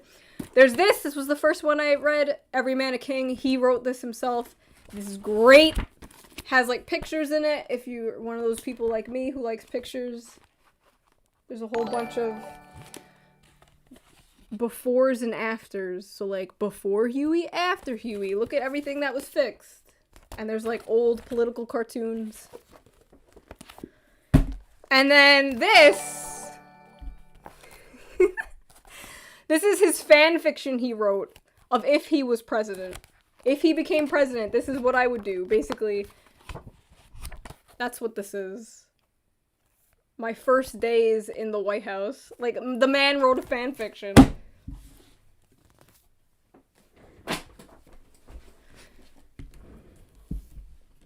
Yeah. Instead of Medicare for all, we should just give people free treadmills. We should actually, like, unironically, we should have, like, government gym programs. I'm not even joking. Like, national gyms. Wait, you can read? Oh, wait, just kidding. I don't read books. Sorry.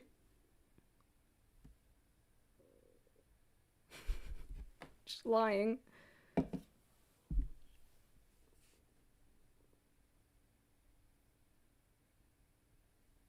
I lied.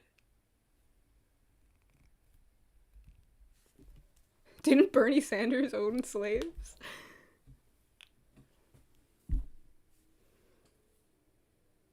MLK was a mixed bag. Charlie Kirk. Did he say that? I don't even remember. That's hilarious.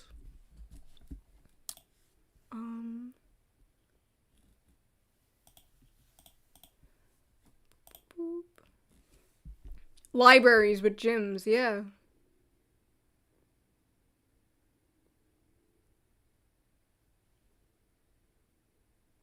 Government-run gym programs is just basic collectivism. Okay, end. Universal treadmills. How was the Unibob? Great. fucking love Ted K.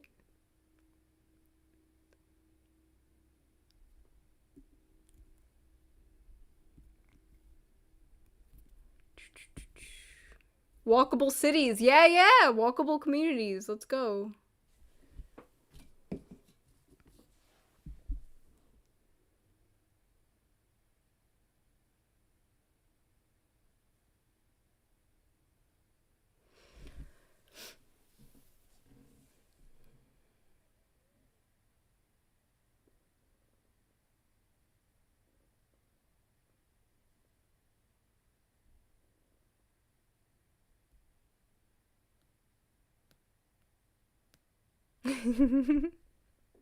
Bernie would give us universal gyms. I'm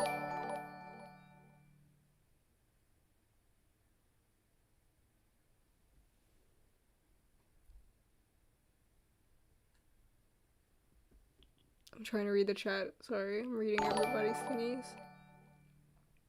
Read marks. I have. Do you want me to show off my book collection? Let's do that. Right? I've been reading a lot lately because I'm taking ADHD medication now and I can do it. So, hold on one second.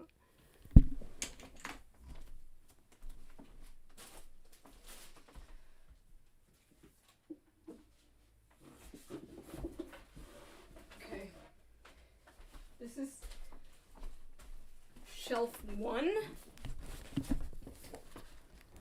I don't even need headphones. All right.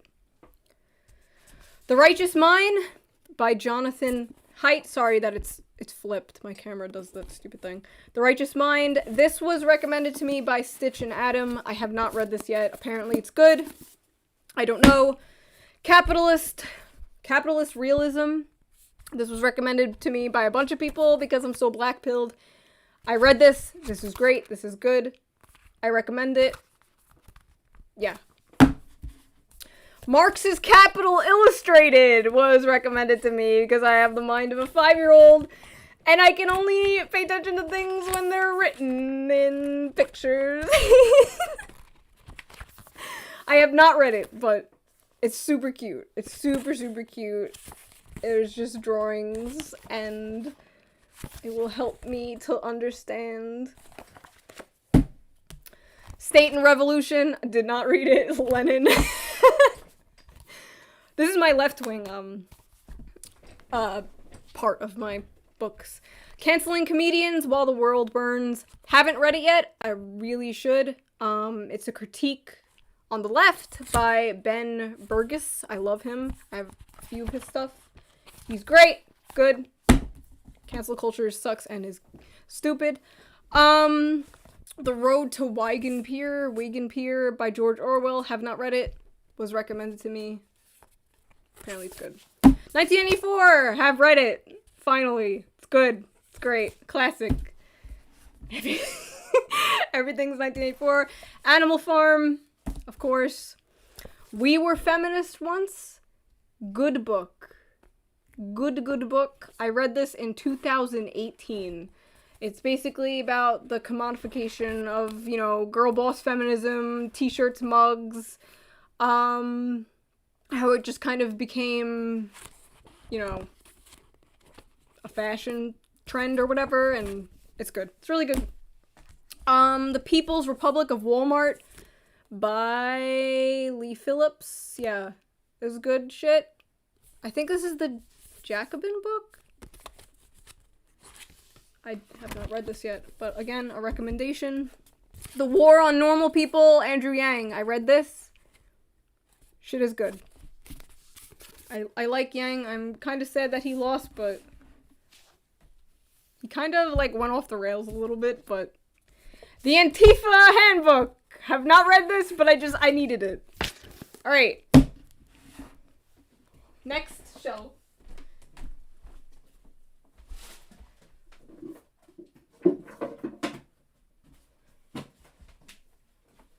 We got all of the B-Stars. Yep. Volume 4, Volume 3. Yep.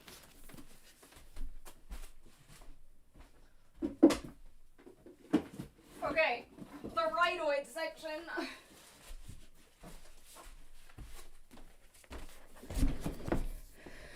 This was recommended to me. It is super long and boring, and I have not read it, and I probably will not read it. It's called Monopoly Capitalism, and it is an essay on the American economic and social order. So, I thank you to the person who got me this, but holy shit, my man. I don't think enough ADHD medication will, yeah. Represent and Destroy. This is basically about identity politics, and how they will co-opt them, you know, to preserve capitalism, and pretty good. I've only read like half of it though, but it was good. So uses a lot of language I don't understand, but No Place to Hide by Glenn Greenwald, I read a while ago. It was good. I love Glenn's stuff about, you know, government surveillance and everything like that. Ship of Fools, Tucker Carlson, of course. I read this. It's way too partisan. He does not even once criticize the Republicans. The New Class War, by Michael Lind. Haven't read this. Was recommended to me. And Suicide of the West. Fuck. Rightoid books. Do I have anything else? Oh. These are ones so this is Industrial Society and Its Future. The Unabomber Manifesto I read, and it was great. Love it. And then the Communist Manifesto. We're all over the place. So, that is the books I have in my room, but I have a whole bunch that are, like, in a box, because when I moved back home, I put them all in a box, and they're, like, in the garage. So, those are the only ones I have here, but, yeah. It was fucking...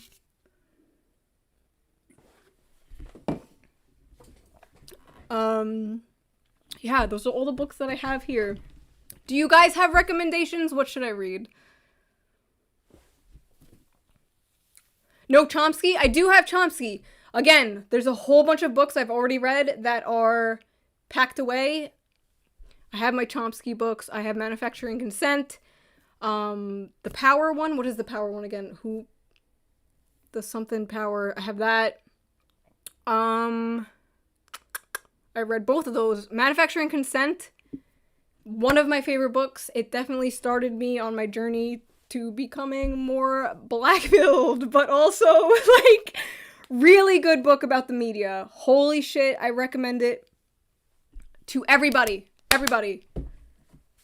Read Manufacturing Consent. It's so good. You'll never look at the world the same. Twilight, Anarchist Cookbook, Mein Kampf. Of course, it's like everyone is just alright. I meant real recommendations.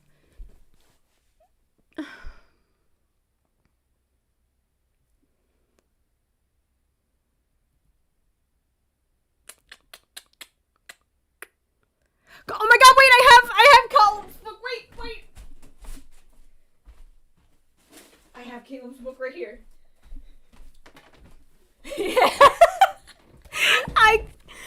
I got Caleb Maupin's book literally just to see the Rent-Free. Alright, Caleb fucking...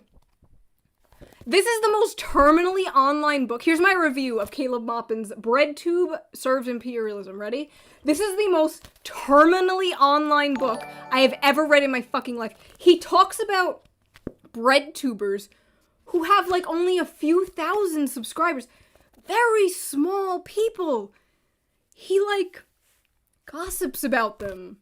And, like, why do we care who these people are? And he has this whole thing about Vaush and, like, Vaush lore.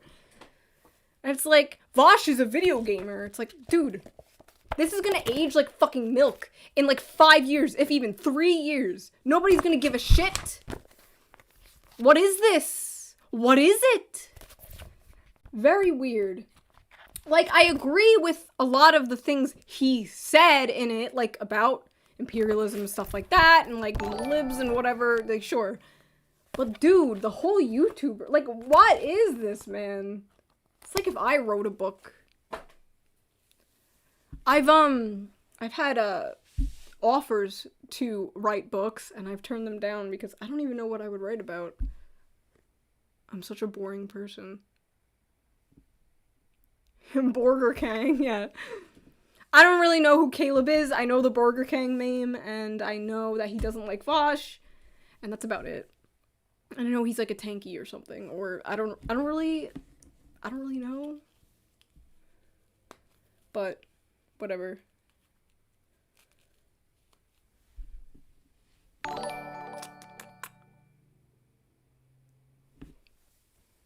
Yeah, it's like, it sounded like it could have just been a blog post.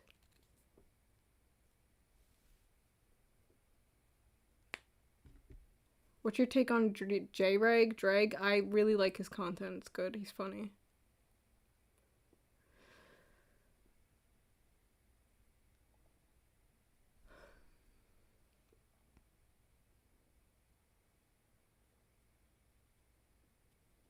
Write a book, Shu. Yeah, fucking on what?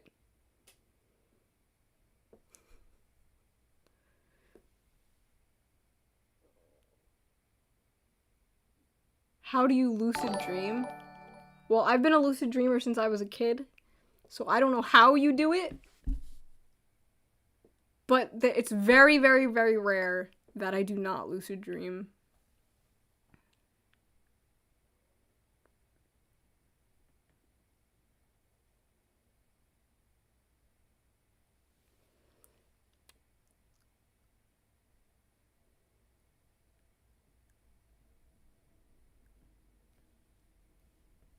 A Bernie fanfiction? Yeah.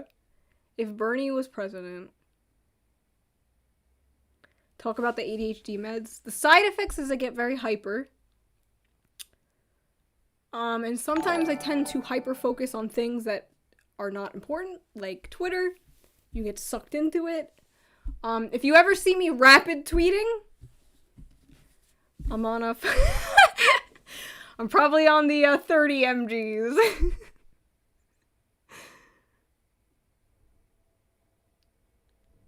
Do you think Vaush helped the left in this debate? I think so. I think he came across very, like, nice and not like a triggered SJW or whatever. Like, you know, because that's what those people care about. They hear, like, socialism and they're like, oh, God, like, you know, here we go. And Vaush is kind of, he's chill. I heard that Bernie wrote a oh, hello, Toothbrush Lord. Tooth is here. The person from my, motherfucking, January 6th video. They did a great job filming my ass that whole day. Thank you. Oh, yeah, Bernie did write a kink, fan fiction. He wrote some, like, 50 Shades of Grey type shit. And all the wine moms are still mad about it. He wrote it in, like, the 70s. And he's like, a man dreams of a woman tied up or some shit. It's like, alright, Bernie, damn. It's really not a big deal. It was more of a critique of, like, gender roles and stuff like that. But they don't fucking care.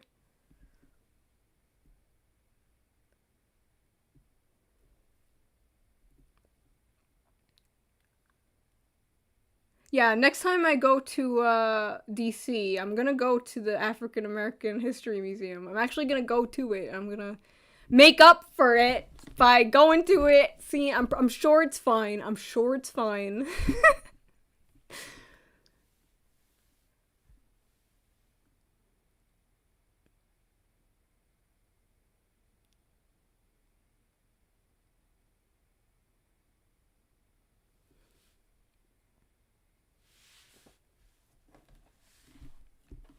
When's the next vid on the main channel? Soon! I'm in the process of still editing it. Sorry it's been forever.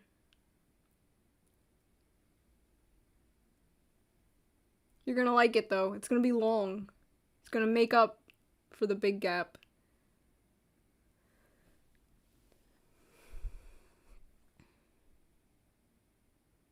Brutalism is based. Your taste in architecture is not based. Brutalism is fucking ugly as shit. And I don't want to hear that, oh, it's good for, like, housing. Why do you hate poor people? Huh? I want poor people to live in nice, pretty buildings. Why do they gotta live in ugly buildings? They don't. They fucking don't.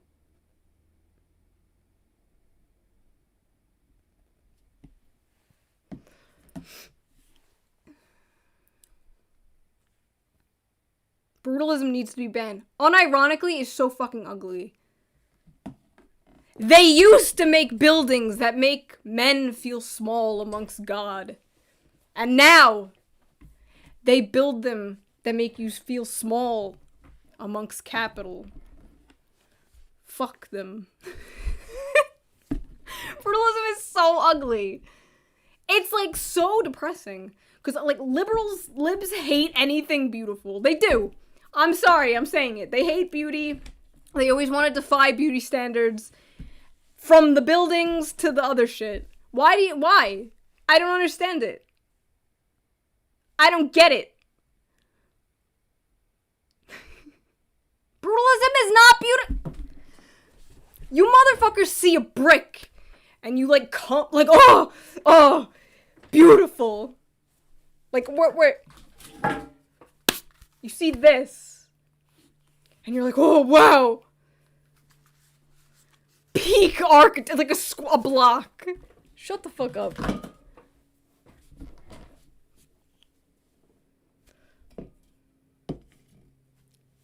It's ugly. Also, it gets dirty. Like, you have to wash it. It's like, it gets gross. Didn't the Nazis like brutalism? Yeah, I'm doing that card. Didn't they like that? I think so. I know, like, the Soviet Union did. Whatever, it's fucking ugly. I don't care.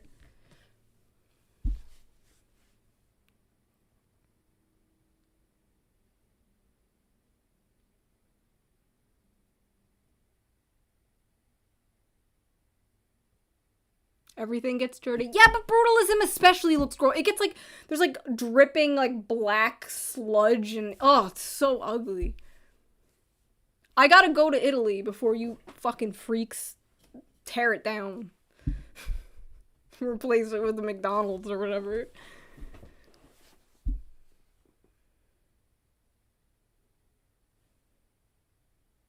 Brutalism didn't exist until the third. Okay, I swear to God there was like Nazi brutalist buildings. I don't know. No, it was a Stalinist? Oh, okay, whatever.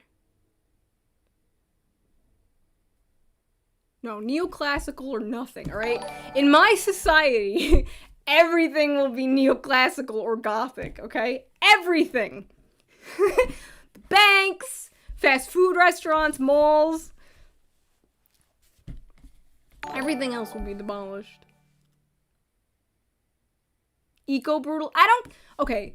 You do this thing where it's like, okay, what about eco-brutalism? Like when you put plants. No, it's still ugly, but now there's grass on it. Wow.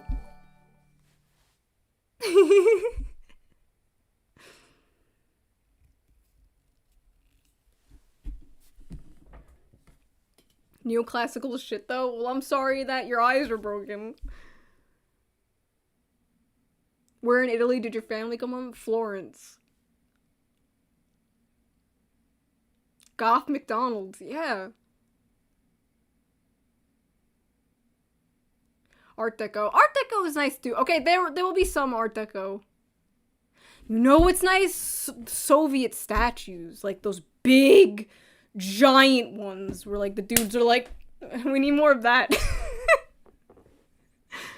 That shit was cool. Like the big shit. Brutalist is badass for train stations though. No.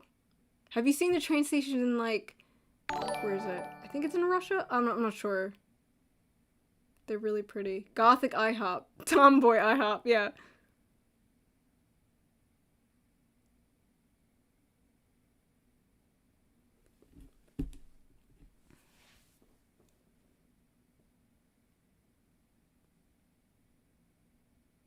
Neoclassical's just brutalism with fancy pillars? What the fuck is wrong with you? Bring back pyramids. Oh, yeah, let's go. Architecture, dang it. Yeah, I've always said, like, I'm usually at the bottom of the political compass in the green. When it comes to architecture, I'm in the top two, like, big Soviet statues, neoclassical, like...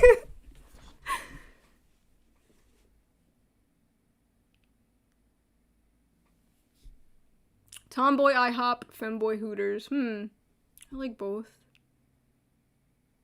Have you talked about Christian? Christian is a very depressing saga. I used to follow Christian years ago in like 2008, 2009, 2010, like around that.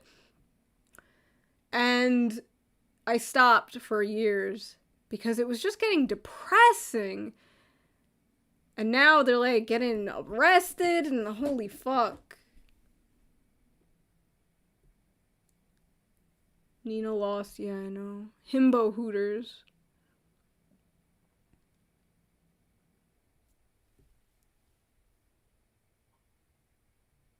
All the styles together? No, nah.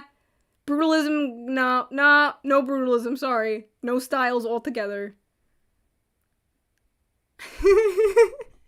Brutalism would make everything ugly. We saw what that looks like with the fucking, the African American History Museum that I said was ugly. That was so funny. That went viral on TikTok. I thought nobody would actually call me racist for that because it was obviously, like, funny. It was a mistake and it was funny because it is an ugly building, like, whatever. Thought nobody would call me racist for that. There was this thread, it's like, she called the African American History Museum ugly, like...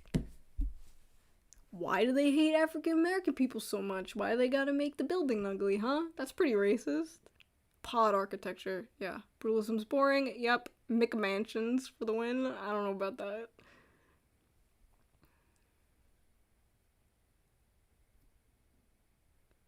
Georgian architecture?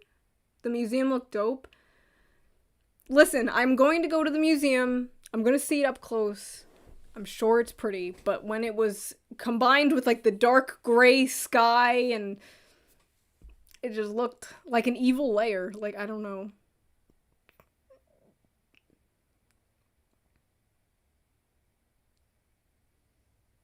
Have you watched Echo Gecko? And if so, what do you think of the suburbs? I did not watch Echo Gecko yet, but Vaush told me to, but I have not yet. I grew up in the suburbs, so I don't know. I'm a little biased. And, you know, Dylan Burns invited me to come on a panel to talk about the suburbs and, like, debate with people. But the problem is this is a subject that I never thought about. So I don't even know how I would defend the suburbs. I don't even know if I will. Like, the other people probably have better arguments because this is something that I don't care about. So I was like, I don't know how I would defend them. I don't know any arguments.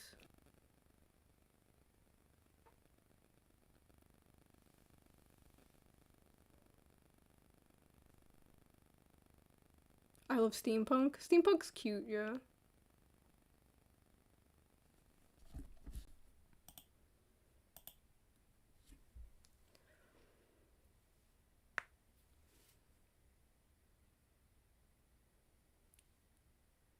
I have ejaculated in the African American history. This is not a joke. Ew! What the fuck? Why would you write that? Why would you say that out loud?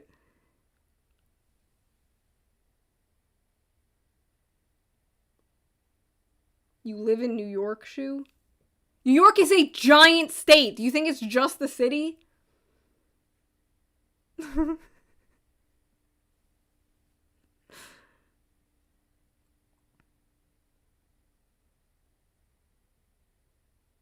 you see that clip of Chris eating the bugs? It's like the universe lined up when you said you did it for a video after he just did it. Okay, me and Chris, I'm not even joking, me and Chris are like soul brother and sister for some reason. Okay, here. Literally, Chris uploaded a video where he uses a red phone. The same day I uploaded a video where I use a red phone. Shit like that keeps happening with us. He eat a bug, I eat a bug. Like, what the fuck? It's been happening since 2016. Like, we always have the same jokes. I do a chair slide in my video coming up too. I don't know what it is. We're like synced. We're synced up. Shoe go on Timcast. Maybe one day I will go on Timcast. I don't know what I would talk about though. I really, really don't know what I would talk about. I'm not an interesting person. I'm not smart. What the fuck would I talk about on Timcast? Literally, I don't have anything to talk about. Like, I don't know.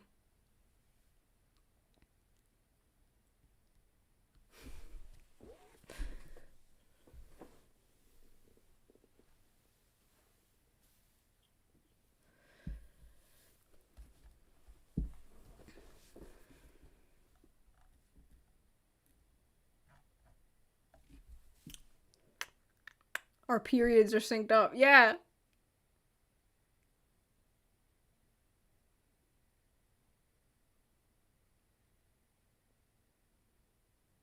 Look at this super chat. Shoes pay pig. I give money. Thank you very much. I mean, oink. Pig. Is that how you do it? I don't fucking know. Yeah, I eat bugs in my next video, guys. I eat a cricket. I eat a fucking cricket. It was disgusting. It was like airy and crunchy. It was disgusting, and it got caught in like my teeth. I do not recommend.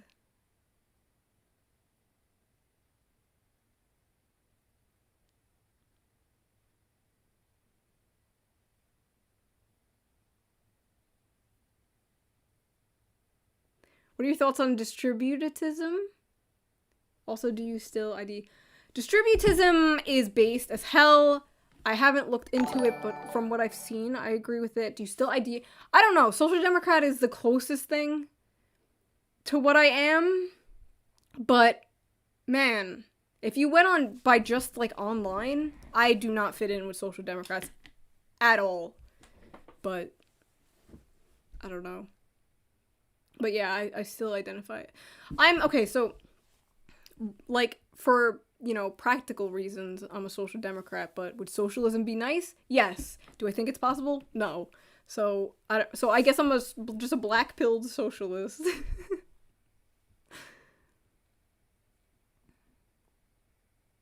It's socialism for Catholics. Well, I grew up Catholic, so I don't... What does that even mean, though? It's like a religion? A socialist religion? That's weird. I mean, it's not weird, but I don't really get it. I'll look into it more.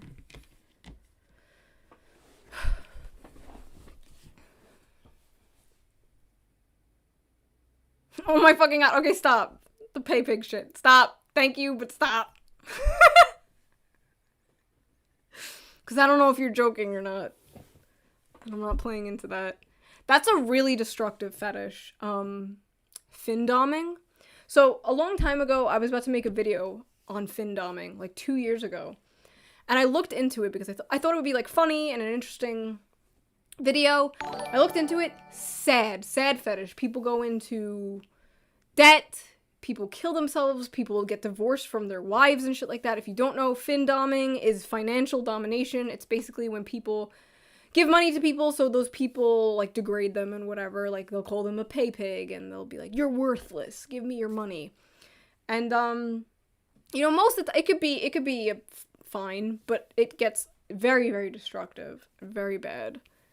So, it basically preys on men's, like, natural desire to, like, you know, provide in this real fucked up way where giving money, like, gets them off. It's really interesting, but it's really sad.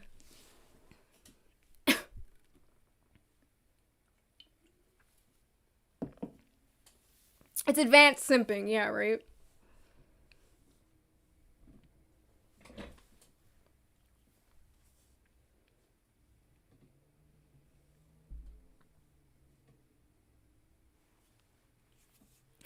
It is, it's advanced simping.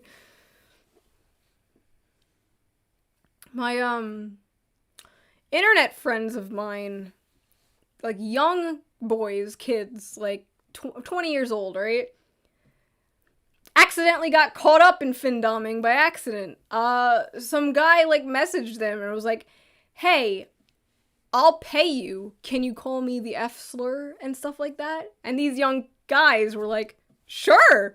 So they started, you know, typing like, you're an F slur, you're an R slur. And the guy would give them money. And these guys didn't know that they were playing into a fetish. And I had to tell them, I'm like, guys, you know this is a fetish, right? This is findoming. You're now you're doing sex work. And they didn't know. Yeah. They finally got into it. They finally caught on when the guy sent them pictures of shit smeared on himself. They're like, wait a minute, this is yeah, they didn't know.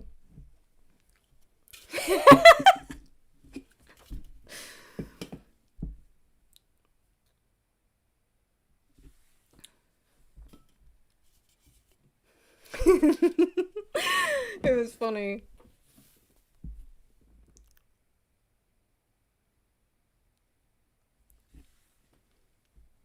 We do a little findoming here. It's cold, we do a little accidental findoming.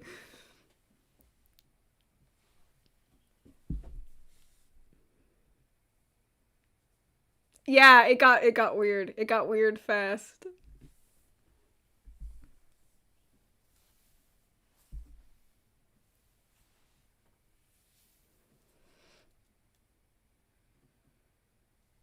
Shoe good, you need money for Starbucks Monster. Thank you very much, Ted. I appreciate it. I will buy more Monster. It will fuel me for videos. Thank you.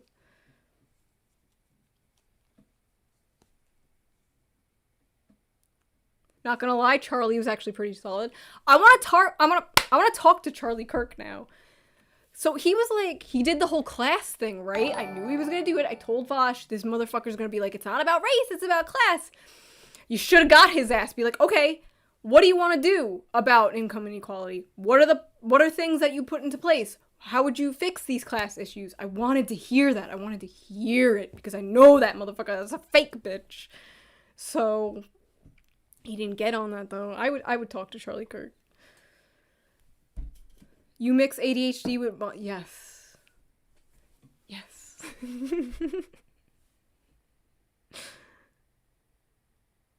Yeah.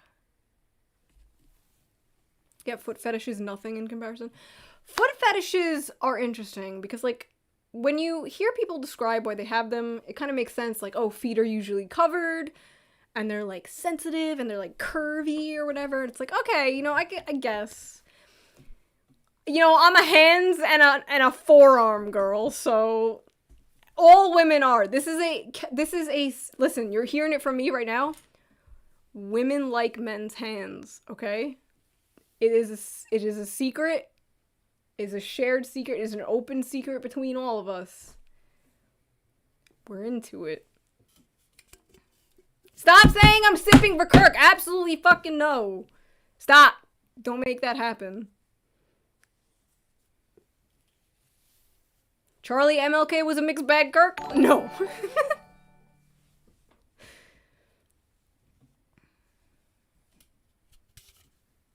Yeah, like, you're not, the foot thing is, like, weird, but it's like, okay, like, I guess I could see it.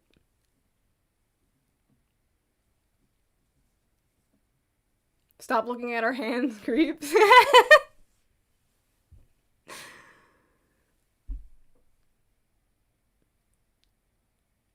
Yeah, so guys, waving at you. Yeah, if you waved me, oh man. Don't. My eyes are fury. Listen. Alright. Hands are hot. Back muscles? Yeah. Backs are cool, I guess. I'm not, like, huge into muscles. Like, I appreciate them when I see them. Like, but I'm not, like, about them, you know? What are your fetishes? Yeah, okay, we're not talking about that. What are your fetishes besides hands? Not getting into it, but thank you for the 20 SAR? I don't know what money that is. I don't know all monies if they're not American. Going to wave at you at the next protest. Oh no! I'm gonna come. Talk to Destiny? Destiny hates me for, like, no fucking reason. Well, actually, no. We got into some drama years ago. He came out fucking swinging. So, I don't know. How ironic is it that Shu hates feet? What? I don't hate feet. I just don't get off to them.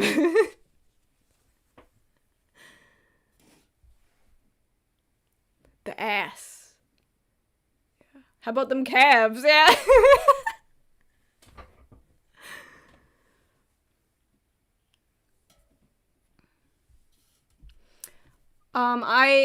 Everything's delayed. The chat's delayed, I'm delayed, so sorry.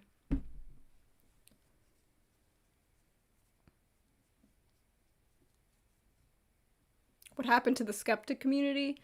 The conversation has moved on, the discourse has moved on, and we all separated differently, different directions.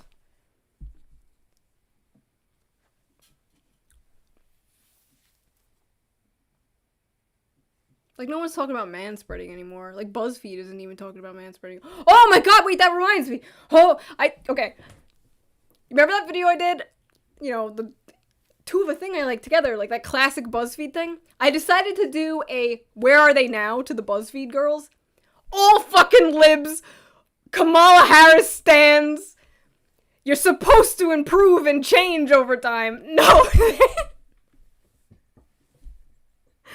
The BuzzFeed girls, they have not improved.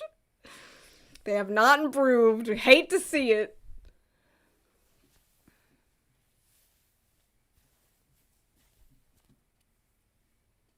How do you feel about TJ Kirk? I like TJ. His videos are, like, really passionate and good. Like, I watched his, like, globalism video. Like, of course I disagreed with it, but he was, like, really, he gets really passionate about that shit. And it's hilarious. Like, it's cringe, but in, like, a way. I like him, though, I like it. I don't think he likes me, though. We clashed when it came to, like, borders and stuff, but he's funny. One of the good ones, as they say. Have you seen TJ's cooking video? Rip the BuzzFeed girls. No, I have not. Do not come. Come on, Harris! Do not come. That shit was so funny. They're so... Oh, God. TJ was the first... Yeah, I followed TJ in, like, 2009 when I was, like, real into, like, the atheism thing. Like, before I even had a YouTube video up. That guy has been at it forever. You gotta, like, respect your elders who have been in the game forever.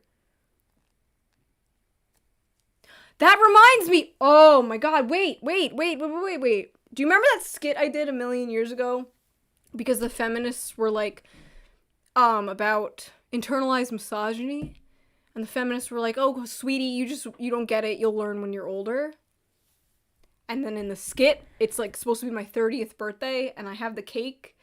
It's like, happy birthday, and then I smack the cake, and I'm like, oh my god, manspreading is an issue. Well, I turned 30, and guess what? I still don't think manspreading is an issue. So they were wrong. I have learned when I was older, but now I just hate them even more, so... Sorry. TJ's old school, yeah.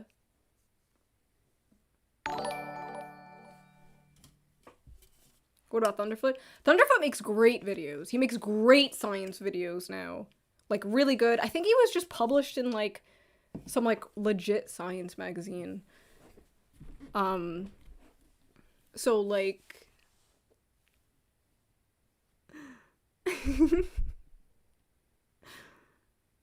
2009, I was I fucking graduated high school in 2009! Holy shit, babies!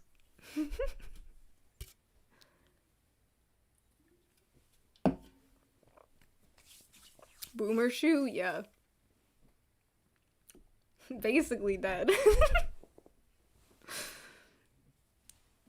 I was busy and missed the debate how to go. It was pretty good. It was very good. It was good. It was like wholesome. There was a lot of like wholesome super chats. I wish that we could see their talk, but they're not. Yeah. I was 8 years old in 2009. Holy fuck. Some of you guys weren't alive for like 9/11.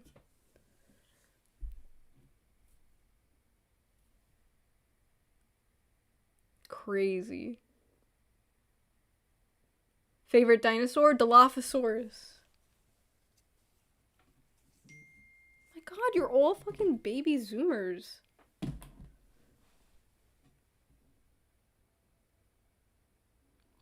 How is it like to be old? I do not feel old. I do not feel 30 at all, which is probably a bad thing. I should probably feel that, but I do not. I still feel like 20 fucking years old. Like, which is probably not good. I don't feel old. Like, yeah, I don't know. I thought that I would feel old by now, but I don't. So, I don't know.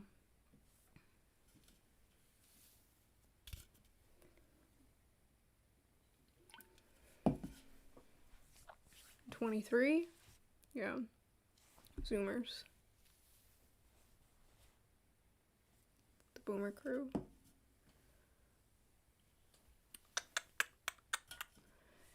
It gets more fun when everything hurts. That's the thing! Like, my like joints don't hurt or anything yet. Oh my god, it's gonna happen though. I'm gonna wake up like ah! Yeah.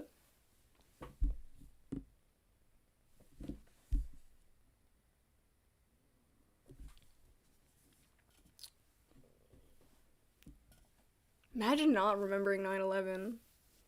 Couldn't be me. Yay or nay monarchies? No. What? I am against monarchies.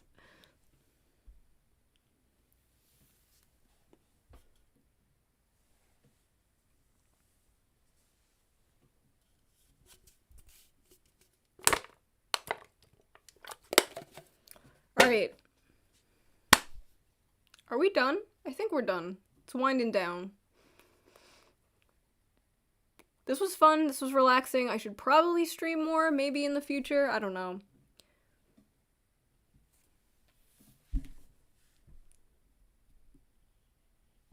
Realignment theory. Listen, I know a lot of you guys are like, the Republicans are the party of the working class. Honey, I'm sorry. They're not. They're still the bootstraps party. I don't think that's going to change. They're still the party of big business. They're still the bootstraps party. I know you want it. I know you do. But your party fucking sucks. So, I'm sorry, realignment bros.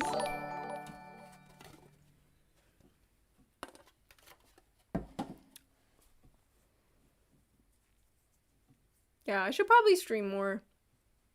I don't like streaming. I don't feel like I would do it with someone else. Like if I had a partner, I had like a podcast with somebody who I can like bounce off of and have fun with, I would love to. But just me, I don't know. Unfortunately, people don't like to associate with me. So like, I am alone. There's nobody that I can have a podcast with. But yeah.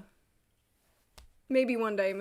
I don't like streaming alone. I don't feel very entertaining, whatever. Democrats suck balls. They do suck balls. Democrats suck balls. But for all their flaws, they are better than the Republican Party. Like, it's not even a question. Like, when you're in the duopoly trap, right? It fucking sucks, but the Democrats are just better. Like, they're both ass, but... Like, take the stimulus bills, for example. All the people who voted against it, it's like all Republicans have voted against that shit. And all Democrats have voted for it. Like, all of the shit that would help poor people, it's always, like, the GOP voting against it. and the Dems voting for it. Like, there's, I don't know, it's no questions for me, but I fucking hate them both. Both sides bad, but whatever.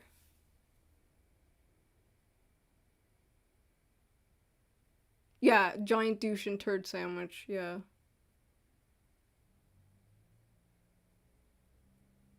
Was the Alexa fart thing real? Yes! Yeah. Tell Alexa to fart. She'll fart. It's gross. Jeff Bezos' fart fetish.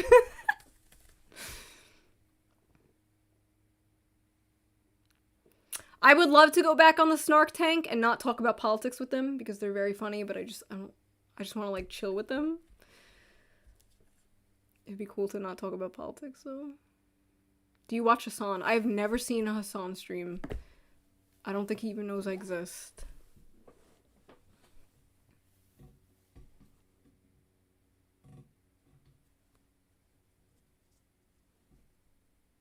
At least the Democrats aren't racist. Ah! I don't know about that one. I think they're, let's be real. They're less racist. Go read a book at Starbucks. What book? What book should I take? The Antifa book? And just read it at Starbucks? Suicide of the West and read it at Starbucks? The Democrats are the real racists. Yo, the Democrats are the real racists. Get me my own show. Come on. That's all I gotta say.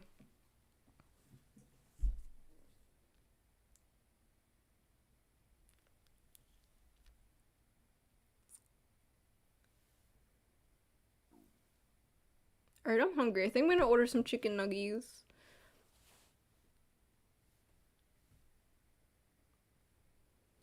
30-ass-year-old woman. I'm gonna order chicken nuggies! Alright. Alright! I think I'm gonna go. This was very fun. Goodbye! Bye.